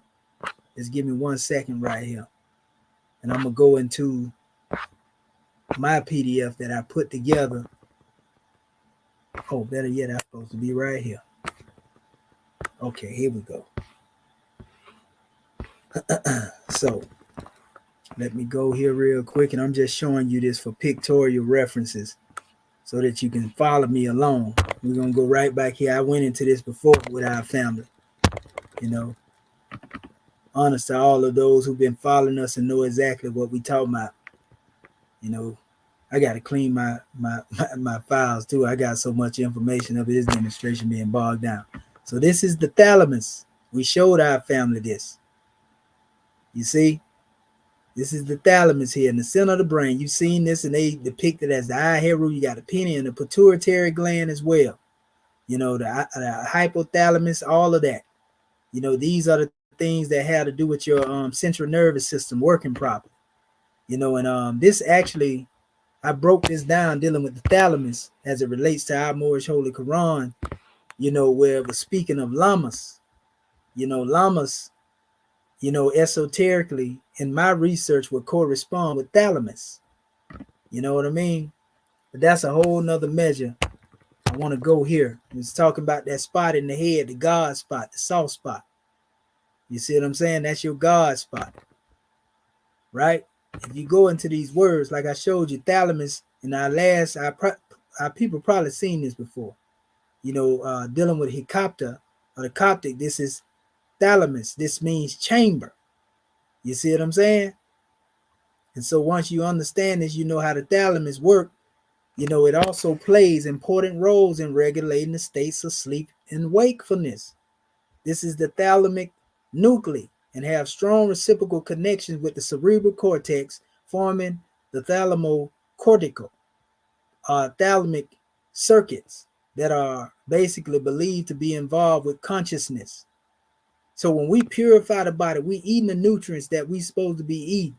This chamber becomes open to us, and we can go into this special chamber, you know, to be able to learn or unfold in our consciousness. That's why we say in our Moorish teaching, where's the nearest place to meet him? You know, in the heart. This is where you meet your God and become one with your God at. In your chamber, above your neck. This real, family. Consciousness. It's you. The thalamus plays a major role in regulating arousal. The level of awareness, activity, damage to the thalamus can lead to permanent coma. And we see some of our people walking around here in a comatose state, don't even know they are a zombie, dead in the head, ain't got nothing to think with. Mental slavery is what we call it. We don't say that to be mean. We just telling you they can't comprehend this stuff that we talking about right now because they are slaves to their material self. They slaves to sex. They slaves to their appetite, what they eat. They slaves to their ego. They slaves to their anger. They're slaves to all of these things. And so these things are blockages which will not allow you to become awakened. You just walking dead. You look like you living, but ain't nothing going on up there in your mind. And that's why up here in the Moorish Holy Quran, there's a reference to Siri Jagannatha, the temple of Puri. You know, and this actually deals with what we call the empty cart of Jagannath. You know, a vehicle that has no altar fires. You know, it's empty. You see? You ever seen somebody that, like, even they made a cartoon character known as Juggernaut back in the days on He-Man. You know, I think even X-Men had one too. That one would run and just jump straight into a wall and knock it down. You know what I mean? That's what a juggernaut is. Somebody that bang their head up against the wall. You look crazy running, jumping into the wall with your head, right? I don't care how hard-headed you. I don't care how hard you think your head is, family. You know, you look crazy banging your head up against the wall. You know what I mean? But, you know, in other words, if you ain't got nothing to think with, then you're dead in the head. You're asleep. So I tell you the definition of what a lamas is and why I correspond lamas with the thalamus. A lamas, you know, according to Buddhism, right? It says lama is a Tibetan Brahma, or superior one. So this is a lofty thinker, superior one that is, you know, able to be a leader. So it says in Tibetan Buddhism, a spiritual leader, originally used to translate guru, Sanskrit, venerable one, and thus applicable only to heads of monasteries or great teachers. The term is now extended out of courtesy to any respected monk or priest. So the true spiritual leader or the true lamas is in you, above your neck, when you find that God spot. See, the God ain't got nothing to do with somebody out of you. That's why it's outside of you. That's why I keep telling these atheistic individuals out here that claim to be atheists, you know, you only atheist because you don't believe in yourself. That's the only reason you're atheist, because you don't believe in the God that's in you. You know what I mean? So, you know, there it is. They go that Ankh. See, they call it the circle of Willis, right? This is in the brain. Pineal gland, the optic thalamus, meaning the light of the chamber, is in the inner or third eye situated in the middle of the head. It connects the pineal gland and the pituitary body. The optic nerve starts from this eye single. The amount of light a person is holding is in fact reflected through their eyes. That's why they say the eyes is the one to the soul, right? An indication of the state of the person. We can see if you dead by looking in your eyes. You ever seen when they depict the person that's dead, you know, and they walking around, their eyes turn cold black? Y'all seen that on certain movies? So everything you eat, the way you think, has an effect on the way your body functions, family. That's what we getting at. So you see why I say 12 departments of self-government versus sense government. You know, and I'm showing, you know, the 12 cranial nerves and their functions, what you do. You know, this is the government of the body. I just showed y'all how these correspond with the cell salts. I got a chart right here showing y'all. I just showed y'all that in my website. Here are the cell salt deficiencies. It talks about that in here. You know, and I ain't going into all that because I ain't intending to go into all of them. I'm just showing you when I study this stuff, I'm studying the body. I'm studying myself. You see? So if you've been thinking that Brother Commission is a religious fanatic or something like that, you got me mixed up with somebody else. You see what I'm saying? And now you know that your thoughts about me was wrong. This is what we teach over here. Self-mastery. Mental, physical, and spiritual mastery. You feel me? It's all about the self. Like a lot of people like to talk about that fez he got on his head. But there's a measure of fez that has to deal with what we call the functional electric stimulation. That's the oldest library in the world, the one that's above your neck. See, that's the real archives and wisdom. A lot of people like to call them the Akashic records. You know, or some people like to call them, you know, the book of registry, or the book of Allah's registry of remembrance, as we call it in the Moorish Holy Quran. A fez is just what you wear on your head. You see, it's not what is within your head. So the feds is just housing what's in your head. Do you have any functional electric stimulation going on up there in your head without having the feds on? Answer that question. That's what we want to know. You see what I'm saying? So, you know, we can go on and on and on about this demonstration, but I don't want to, like I say, go all the way into another bill. I just want to emphasize some things so that our family know where we stand. So let me get back to the business over here. Now that you know what the optic thalamus is, and you know what the all-seeing eye of the chamber is, now you should have some clear conception. See, one thing about me, I'm going to show you and I'm going to tell you. I showed you and I told you, right? So it says, the light to all that there is in the house. The house is above your neck, family. That's where your God is. That's where your angel is. Now, it's up to you if you let the devil get up in that demonstration.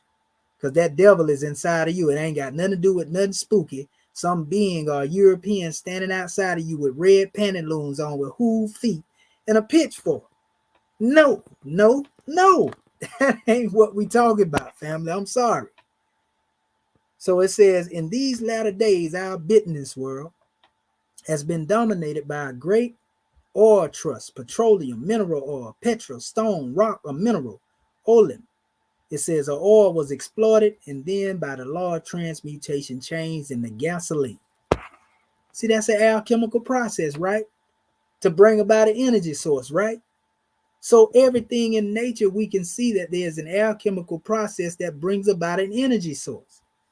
We know that, you know, the clouds, you know, when condensation is drawn up, we know waters come from that. We know also the friction, you know, in the atmosphere brings about lightning. That's energy. That's alchemy on a high level, dealing with the macrocosm of the universe. You may not see it that way, but that's really what's going on. So we can see alchemy being performed at any other level. When you see a caterpillar, you know, in the process that it takes, you know, the butterfly come out, that's alchemy. When you see a spider spinning a web, that's alchemy. Now show me all your so-called people that demonstrate scientific literacy that can tell you the exact methodology that's being used. All they can do is tell you how the spider is spinning the web, but they can't go into the mechanics of it. Let me stop. Let me keep on. I don't want to go over there. So it says the transmutation of gasoline by the miracle of the conservation of energy causes the ascension of the air, ship, and pathway of the eagle, and the open road of man lie parallel across the vaulted sky. Right? So it says, and when the ego shall have triumph over the carnal mind, there you go. Get up out that material self, family. Stop thinking on the plane of things made manifest, earthly. Be of the world or in the world, and as they say, be in the world, but not of the world. But it says, and when the ego shall have triumphed over the carnal mind and transmuted the cruel soul fluids into the gold of the new wine, it will ascend to the Father, the upper brain. And so when you look at the brain is revitalized as a result of this cyclic process of this oil that rejuvenates the body. Jesus, as they say, ain't got nothing to do with a man. It has everything in this case to do with the oil within the body, because Christos means oil. It says, and the temple needs no light of the sun by day. It says, nor moon by night, for the light of the Lord doeth lighten it. The gospel, miracle of turning water into wine, is found only in John and appears as a companion piece to the multiplication of the loaves and fishes. The meaning of miracle is to uncover a truth. We are indebted to Lawrence Parliamentary Brown for much of the following. See Open Court, May 1920. This beginning of the signs of miracles Jesus did in Cana of Galilee and manifested his glory, and his disciples believed it, or believed on him. This is the first miracle of Jesus according to John. It says, just as changing the waters to blood was the first plague inflicted upon the Egyptians as one of the miracles of Moses, right? So in the Old Testament, this is the same process, but under Moses. It says, but Joanne, it says, the Joanne and marriage feast appears to have been recognized as a variant of the great feast of rabbinical tradition, which is to inaugurate the coming of the Messiah. It says, at which he shall drink wine made from the grapes that grew in paradise during the 6 days of creation. It says, were since preserved in Adam's cave. And this is quoting Boxendorf of Synod Jude in page 460, and that's actually a book they quote. And it says the Fo Ping Hing Ti Si King, a Chinese life of Gautama Buddha, relates that this last Buddha declared that when one of his predecessors attended a wedding in the city of what they call Jambunada, he not only kept the food and drinks miraculously undiminished during the feast, but caused the host, uninvited guests, to come and partake of it, even as the host had silently wished. And all of this is talking about physiology, family. You know, so when it's talking about the food, it ain't talking about no literal food and drink. It's talking about the minerals that come from the cell salts in the body, you know, miraculously being undiminished, meaning that, you know, you ain't depleting your cells during the feast. You see? And this caused the host that are uninvited guests to come partake of, meaning, you know, the cells that have been laid dormant, different body parts and glandular, you know, portions of the body that had become inactive.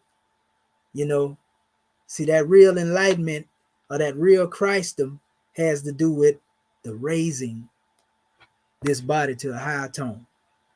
So it says, compare Eucharistic bread and wine to the flesh and the blood of Jesus in Roman Catholic doctrine. It says, words for bread are sometimes employed for all solid foods that are transmuted into the flesh or bodies of men, while water or red wine is conceived to be changed into blood. Wine is often called the blood of grapes, the blood of the grape, as in the Old Testament, Genesis as well. I want to say that may look like, I want to say, is that 14? No, it's that about, look like 49 or something like that right there. 49 or 59. But anyway, I know that's 32 right there, Deuteronomy 14. It says, and it say the juice of the grape is naturally conceived as having been transmuted from water by the heart of the sun, which is also the chief factor in the fermentation, it says, of the wine. In the Egyptian legend of Horus, of Edfu, that god smites the enemies of Ra, and he later says to the former, thou makest water of Edfu red with blood, like grapes, and thy heart is rejoiced thereat. Hence the water of Edfu is called water of grapes. It says, in the destruction of mankind, the deluge is poured out from 7,000 jars of human blood, representing the red color of the Nile water shortly after the beginning of the inundation. Now, a lot of people don't know, when you say 7,000 jars of human blood, people don't know in the body you have 70,000 nadis, 72,000 nadis in the body. We talked about this before, you know. But anyway, and like the brother Tupac, like I quoted him, he say, you know, kill Illuminati all through the body, blows like a 12-gauge shot. Feel me? You know, that brother was deep into esoterics. You know what I mean? And but it goes on, it says the mythic marriage is primarily that of the sun, Phaedrus, either with earth or the moon, which whence doubtless the Athenians at one time celebrated marriages at the new moon. It says when she was in conjunction with the sun, Proclus at Hesiod. It says in this Oprah page 782, it says practically nothing is related of the Johannine bridegroom, and there's no reference to the bride, but in mythic view, the bridegroom is a mere variant of Jesus. Figurative bridegroom, figurative meaning symbolic, you know, spiritual, metaphysical, however you want to take it. Of John 3 and 29, Mark the 2nd, 19 and 20, it says, while his mother and the bride are all duplications, so to speak, of wider variation. Thus the Virgin Mary is often called the Rose of Sharon, the Lily of Israel. The epithets from the Canticles 2, where the bride is a rose of Sharon and a lily of the valleys, who is brought by the bridegroom to the banqueting house, literally the house of wine. It says, as in the Septuagint. So what we have found here, and we're going to stop right there, is that all of these processes that it's speaking of has to do with basically the chemistry of mortal life, and it has to do with the body, and that's why when we come into our Moorish Holy Quran right here, the brother Yehoshua said this. He said, all hail, right, and honor, so to speak, all honor to the masters of this temple of the sun. You the temple of the sun, family. We was talking about that sun as representation of the gold, the alchemy, the nutrients that come forth from you, the temple of the sun. It says you the children of the sun too, right? The temple of perfected man. Then it said in the Bible, you know you're not the temple of God, and the spirit of God that dwelleth within you, which temple you are. But if you defile this temple, then by this temple you shall be destroyed. Oh yeah, now you know what that means now, don't you? It says, in the flesh of man, there is the essence of the resurrection of the dead. This essence quickened by the holy breath. Remember, I told y'all that breath is synonymous, with the concept of water. Water is just liquid. But when water vaporizes, still don't change the fact it's H2O, though it becomes a gas. When you deal with man, the essence of man, quickened by the holy breath, will raise the substance of the body to a higher tone. This is transmutation, family, and make it like the substance of the bodies of the plane above, which human eyes cannot behold. It's talking about a spiritual body, etheric body, family. It said this is a holy ministry in death. The essence of the body cannot be quickened by the holy breath until the fix has been solved or is solved. The body must disintegrate, and this is death.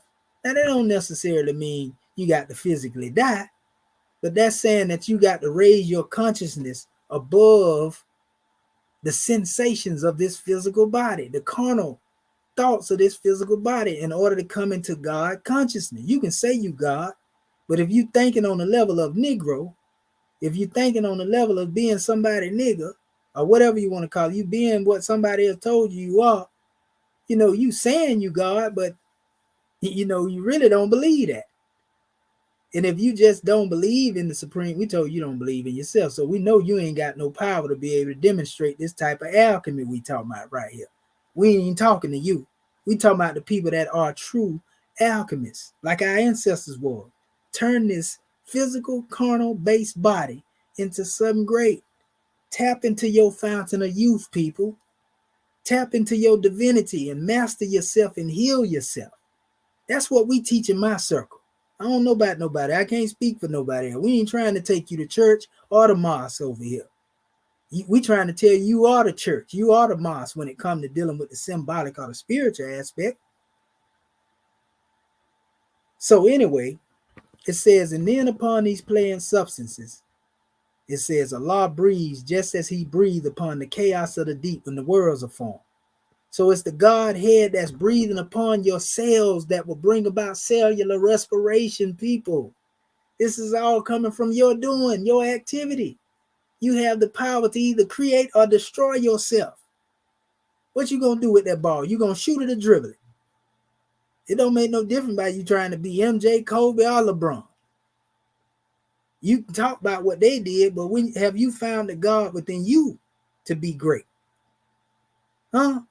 Or are you still looking at other people like Yehoshua told them in the Bible? He said, greater thing will you be able to do. People so busy worshiping, what they think was a man of God, to where they don't even know that if you can do the same thing, then what that make you? Y'all don't hear me, family. Y'all think I'm still preaching up here to y'all. So anyway, it says the life springs from death, and carnal form is changed to form divine. The will of man makes possible the action of the holy breath. When the will of man and the will of Allah are one, the resurrection is a fact.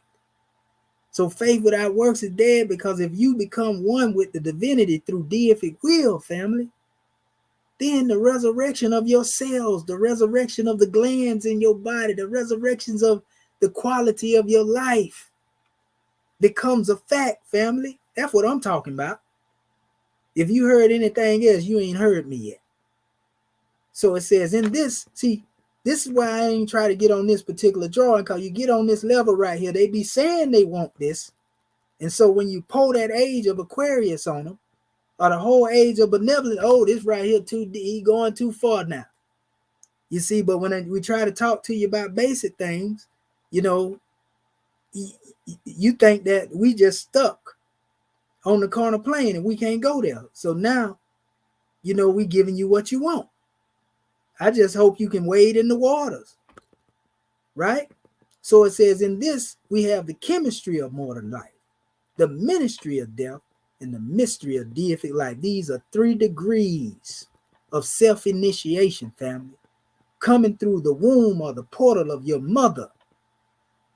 To know the self is to know the chemistry of mortal life. You see, and by the time you reach the ministry of death, we're talking about transformation. The old you dies. The new you comes into being. New heaven, new earth, new way of thinking, new way of living, right? And then you will be able to demonstrate the mystery of deific life, because now you one with the Creator. The Creator is now using you as a vessel to demonstrate the love, demonstrate the truth, the peace. In other words, you become a conduit for the attributes that we look for from a spook God to be manifest in reality. For you to understand love, it have to come through a man or a woman that has that quality in them to love. For you to get truth, peace, freedom, and justice, it got to come through men and women that have that. But they have to master themselves in order to become, you know, that old self, that old man, like they talk about, got to die in order that you may be able to live and be the God that you are and demonstrate that deific tie. That's why we say the higher self is, you know, human spirit clothed with soul made in the form of Allah. Huh? We ain't talking about no spook deity or no spook God. Know thyself and know thy Father God, or heal yourself. So Yehoshua went on, he said, my human form was wholly given to bring my will in tune with the deific will. And when this was done, my earth tasks were done. You see what I'm saying? This is powerful. This is powerful, family. And up here, when he was speaking, he said, well, all power in heaven and earth are mine. We know the heaven is above the earth. The body, you know, has to deal with the earth, right? The heavens is the mind that govern the earth. He said, to you I give all power in heaven and earth. Go forth and teach the nations of the earth the gospel and the resurrection of the dead. What are the nations of this earth that we call the body? Didn't I just tell you about the cell salts? Didn't I just talk to you about the children of Israel that represent certain aspects of the body? Go forth and teach the nations of the earth the gospel of the resurrection of the dead and eternal life through Yahushua, the love of Allah made manifest to man in man. It says, and he then clasped Apollo's hand and said, my human flesh was changed to a higher form by love divine, and I can manifest in flesh or in the highest or higher planes of life at will. But then he didn't just say that. He said, what I can do, all men can do. Go teach the gospel of the omnipotence of man. And if you don't know what the omnipotence of man is, that's basically you, again, being a conduit for God, doing the work of the God within. Ain't got nothing to do with no spook entity, you know, a spook being. It's the revealing of the deific will. You see, that's what we talking about. You see, that's exactly what we talking about. I want to give honors to our family that's been sitting out there listening to us and holding it with us. What I'm gonna do, I'm gonna drop this link in here if anybody want to come in here before I close out, you know, to just give their input on what they may know, you know, and you know their experience in this is special knowledge. You see, there it go right there. You know, for anybody that would like to tap in, we're gonna give, you know, a few minutes and hear from our family. I want to give honors to our family that's out there in the audience. You know, again, this is the Late Night Library, Archives and Wisdom. You know, alchemy, everything is dealing with peace, be still, it's quiet. The mind is, you know, ready to receive this information. That's why we bringing it out at this particular hour. Because a lot of time we're a lot distracted by other things around us, but I can give it to you and you can get it. So we see in our chat, we got our brother Charles Warrell. Want to give honors to that brother. I want this brother here to come up in here, brother David. You know, he say, what am I doing in reference to alchemy?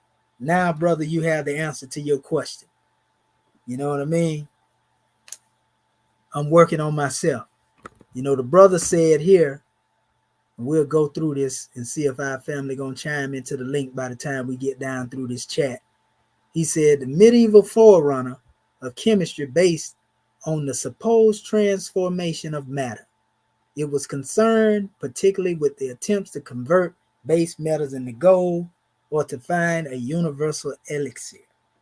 And we just showed you that, right? So the brother said, he said, I want to listen, but I'm having trouble understanding what you're talking about. Hopefully that our brother got some understanding now. He said, sure, I'll listen. He said, could you give me a definition in your explanation? We gave you a bunch of them as well. I'm very thankful because I didn't see all this while I was demonstrating, family. I was just demonstrating. I can't see the chat. I'm very thankful for that. And I respect that idea. He would respond to me telling him that I was going to give him some understanding. Now, brother Cali Cuz, we want to give honors to the brother. You know, want to give honors to, you know, all you do, brother. Noble Brian, brother, always showing up. Islam Moorish King. So brother David would lighten this thing up here. I would like to claim that chemistry and alchemy aren't equivalent. Well, brother, you would have to go against the definition that I gave in the beginning to do that. Good luck with that. You're welcome to come up in here and address that if you want to let the people know what you're saying. Because see, the time for us being able to just say something and try to debunk something and not bring our proof, family, them days over with. Just because you disagree with something don't make it wrong. The general opinion of men will never alter the nature of the truth. More specifically, the body consists of phosphorus, nitrogen, hydrogen. Okay, this is the same thing that we going into. Okay, could you please elaborate on the concept of black gravity? Go do research on that, good brother.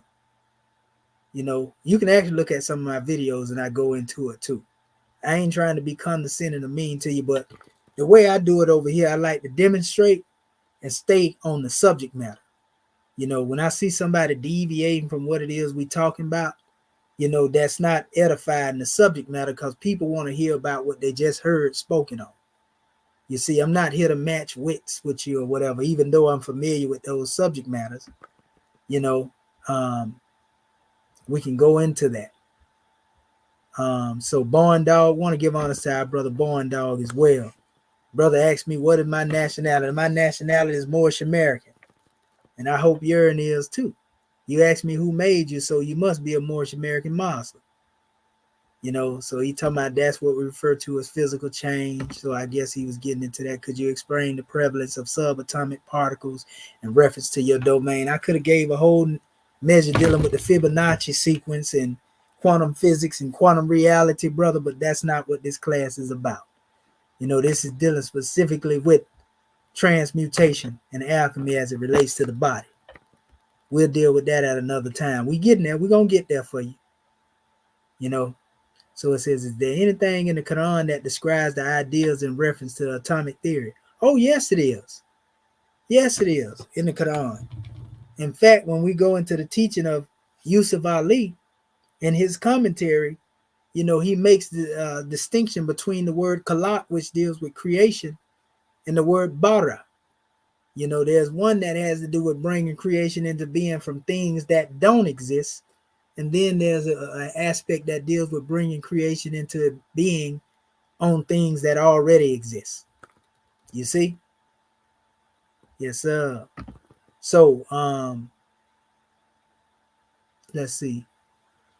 That's brother, yeah. Yep. Right. Most definitely, brother Noble Brian. Our brother Noble Brian be on point. He said he see that as a false generalization as he referred to himself as a skeptic. But this ain't the time to be skeptical, brother.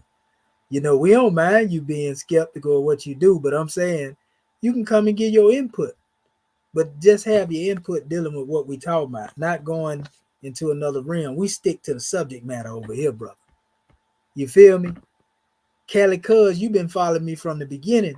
So you see how this stuff all unfolding. You already got the background. You probably done went and seen the video again. And like you know exactly what we dealing with. And I'm pretty sure you done did your own due diligence. You know, so you see it. Brother say, can you please direct the question toward me so I know what you're asking me if that's your intent?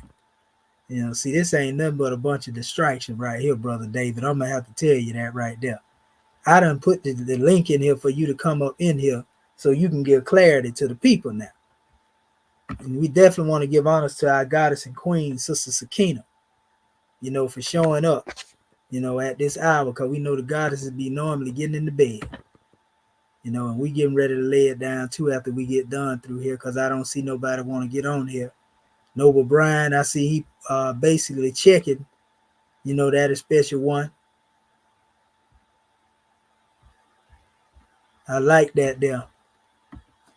You asking the right question, brother. What he doing to teach the people, basically? There you go, right there. This class ain't about your belief. Yes, sir. That's right. I ain't even got to say it because the brother's already on it. You know what I mean? That's what I'm talking about. That's what you call a real muftee. That's muftee duty right there. You know, so that we see is just a bunch of going back and forth over what Noble Brian want to push and spin as his narrative. He welcome to come up here and express himself. You know, I ain't gonna kick him out or mute him out. I want to hear it.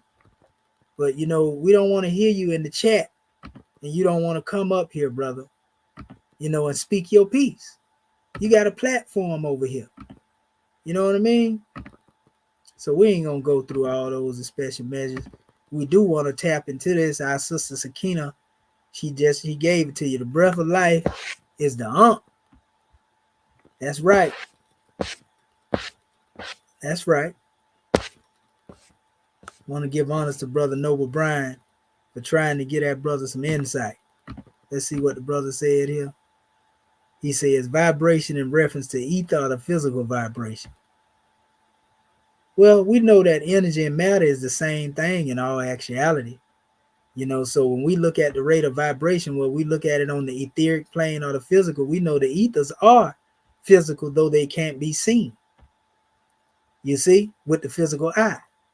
The ethers are definitely vibrating with physical vibration. It's the physical vibration that is seen as a result of the ethers vibrating, my brother. How do you think we come up with sacred geometry? How do you think that, you know, new constellations come into being? Come on, man. Matter is neither created nor destroyed. Though it exists,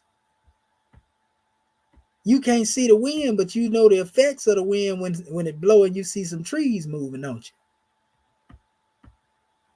There you go right there. That's you some observation from a scientific standpoint. So yeah, we got to do the research. We got to study our cell salts. We got to heal the body, you know, and heal the mind more than anything. Because you can eat healthy all you want to, but if you're still thinking like a swine, it's just like eating swine.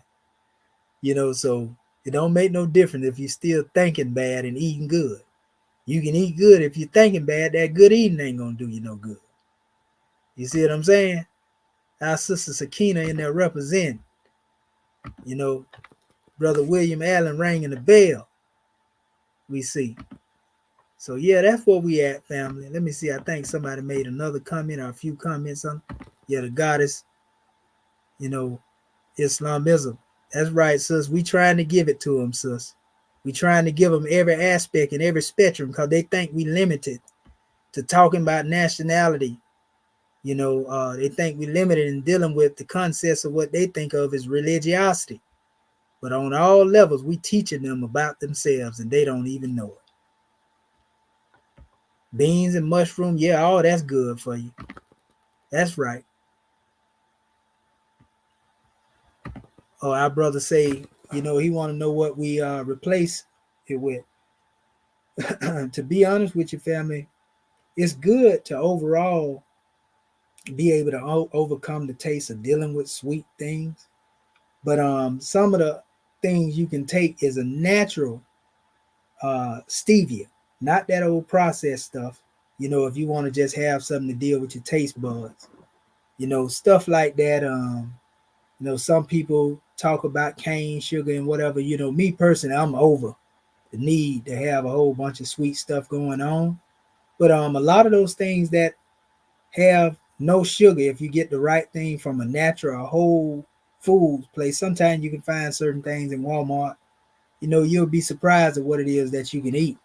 But the best thing to do to keep sugar levels low, reverse, especially dealing with a type 2 aspect of a diabetes or something like that right there. Type 1, you have to take medication, insulin, and all that right there, but it's still good to change your diet. But type 2, you can actually reverse it, and just stop eating the bread, starch, any type of starch, no rice. You have to learn how to replace certain things that you feel would be a better replacement. Like me, I replaced a lot of the starches with, broccoli. I have a little cauliflower here and there. I don't mind eating my salads. In fact, sometimes I eat salads throughout the whole day because it's good to have the salads in the system, not only for the antioxidants, but also to be able to properly digest things. Some of our people, um, protein is very, we got to know our source of protein, and be able to take the thing. Certain beans they have out there that you can buy that are high in calories, but they are low in sugar, where you can get 500 calories out of a can of bean. That's real good with no sugar in it, because that would give the body what it needs, in order to be able to feed off things. Want to keep the body full of magnesium too, because magnesium is a good component that help the body convert whatever minerals we have in the body as they should be converted. We have to know what it is we putting in our bodies, because whether we know it or not, when we take certain things, they change the molecular activity within our body. So we have to be careful and know what we're doing, because we can hurt ourselves. Especially if we try to stop doing something all suddenly. We got to do everything in degrees. But yeah, the sugar, the main thing is eating things that have it. And once you do that and you remove all that from the body, you're going to remove, ailments. The body going to feel better. You're going to feel more youthful. You're going to have more energy. In every aspect of your life, your mind become more clear with clarity. You'll even start remembering things that you may have forgot. And that's what it's really about. That's all it is. But you can reverse type 2 diabetes. There ain't no cure through medicine. You just got to, it's your diet. Same thing with high blood pressure. They'll tell you, oh, you going to have it. You going to know, family. If you put certain things in the body, you lower your intake on certain things, you can reverse them things.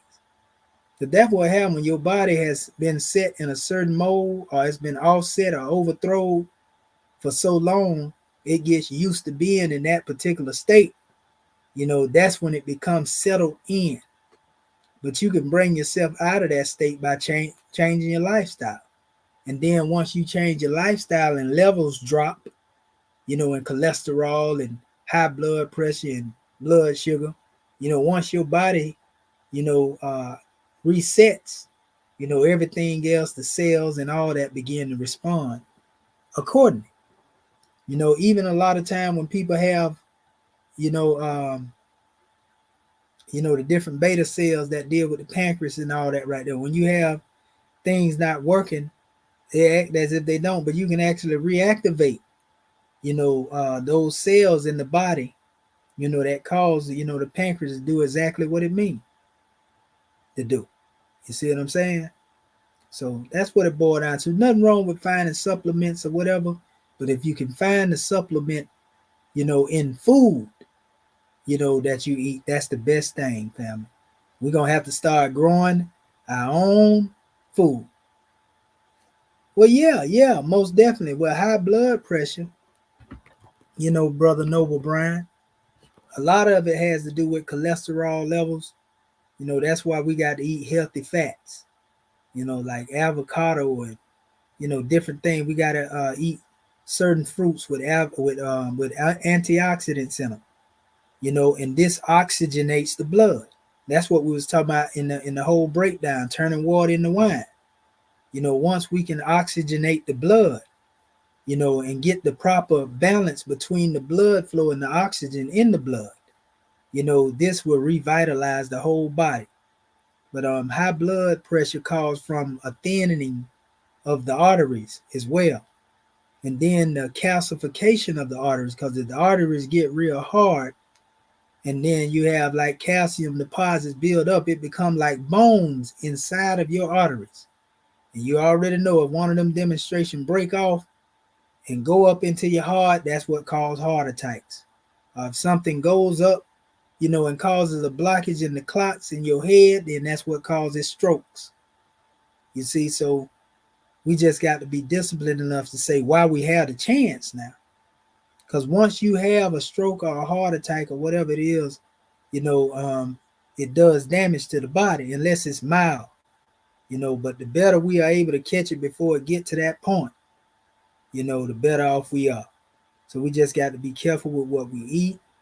Watch our weight. More so over when we getting up in age, the body, you're going to have to aid it and assist it. So we got to know our body. What is it that our body lack? Become your own doctor and your own physician. Begin to analyze, what causes you to have better energy. What gives you the nutrients that you need. What is depleting you of those nutrients. You got to know that regardless of what anybody say, or a doctor or anybody, we have to do that work on the self. Like we would study anything, or this is life or death. You know what I mean? This ain't nothing to be playing with, so to speak. We all got to go, but we also have the ability in us to sustain ourselves, if we exercise that knowledge. So the doctor gonna tell you enough to keep you coming back to them in most cases. Because they make a living off it. If everybody was healed or know how to heal themselves, then go figure. Don't nobody need them, huh? So yeah, it's all about self-mastery. It's discipline. Like I said, we have to be able to control ourselves on all levels. Nothing wrong with, indulging in what we like to eat. We know that in relationships, the male and female demonstrate on their needs of pleasure or whatever the case may be. But we're speaking of, we have to get into the range of where we are not overindulging in any of these things, because they all bring a dis-ease or illness to us. And if y'all don't have the African Holistic Health, this is actually a new edition. It's bigger than the one I originally had. You got to get into this because it breaks all of that down. You see how well it meshes with what we're talking about now. So that being said, family, y'all already know we're going to keep bringing y'all this truth, and keep uplifting fallen humanity. We're going to keep bringing our people, every way we can. We're trying to teach our people on all levels, family. They got to know this stuff, in order to heal themselves. That's the whole purpose. Everything that we learn, we should be here trying to aid each other, and teach each other how to live, better, so to speak. And we can't go beyond that, especially drawing of giving our people divine insight and uplifting our people and constantly educating our people. It's a lot of people out here doing that, but the more that we do it, the more our people get it. Because we literally being fed death. Prophet Noble Drew Ali told the Moors, he said the European food is basically plain poison. You see what I'm saying? So that being said, I'm going to go ahead and bring this demonstration to a close. And what I'm going to do, I'm going to close out with some good Moorish music, some of my music, just one little track, and been a minute since I brought this to our family, but it's called Hell Revisited. You know, and we're gonna get this to our family as we close out. So, honors to your family. It's all love, and everything that you do to teach your people, love them and teach them. You know, because I took a sacred vow to love my people, teach my people. If so, it be the will of Allah, die for my people. And that's where we at. A sacred vow to the self, honors to the ancestors, everything it is, you know, that they brought to us, and everything it is that we are allowed to teach as a result of the work they did. We standing on the shoulders of giants, you know, so we got to give honors to our ancestors and stop disrespecting them. You know, give honors to the ancestors, family. So let me open this demonstration up real quick.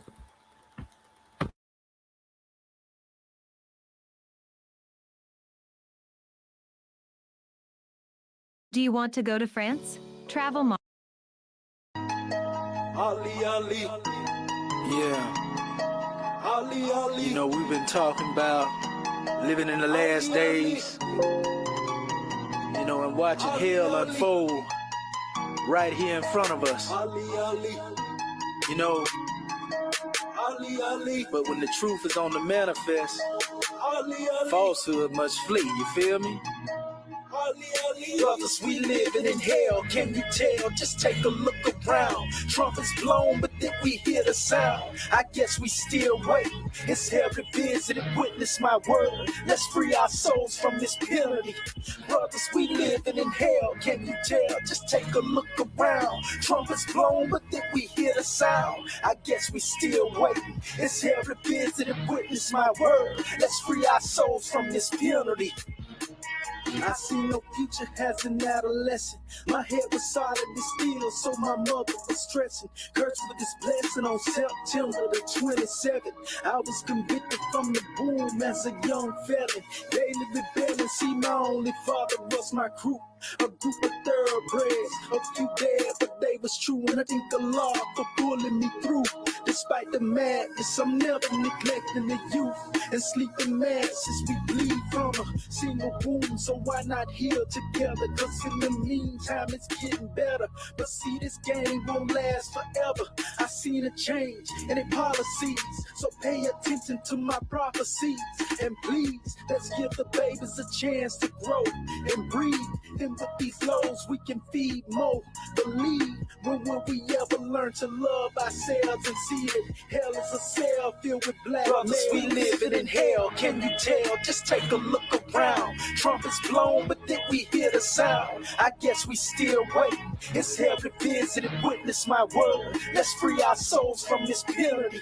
Brothers, we living in hell, can you tell? Just take a look around. Trumpets blown, but then we hear the sound. I guess we still wait. It's hell revisited, witness my word. Let's free our souls from this penalty. The greatest wars within, being we all sin. But then and again, let's check them foes we consider friends. Cause like casino, they flip when the issue is chips. But rather than slip, I be secure, so I'm fully equipped. And this a trip is right or wrong, we'll be labor failures. Let's congregate in commemoration, respect your elders. Maybe this life will be the one to bring your Savior's day. If you consider this hour to flee, I'll lead the way. Knowing this world is crooked, why do we deviate? Missing the mark by miles because of arrogance and self-hate. But I guess we see it in our own time. See, nothing profits a man lacking his own mind. It's a terrible thing to waste, brothers. We need power. Our resurrection is rising above the ways of haters and cowards. See, the beast devoured the lost sheep, roaming alone. So it's a must that we protect our own. Brothers, we living in hell, can you tell? Just take a look around. Trumpets blown, but then we hear the sound. I guess we still waiting. It's hell revisited, witness my word. Let's free our souls from this penalty. Brothers, we living in hell, can you tell? Just take a look around. Trumpets blown, but then we hear the sound. I guess we still waiting. It's hell revisited, witness my word. Let's free our souls from this penalty.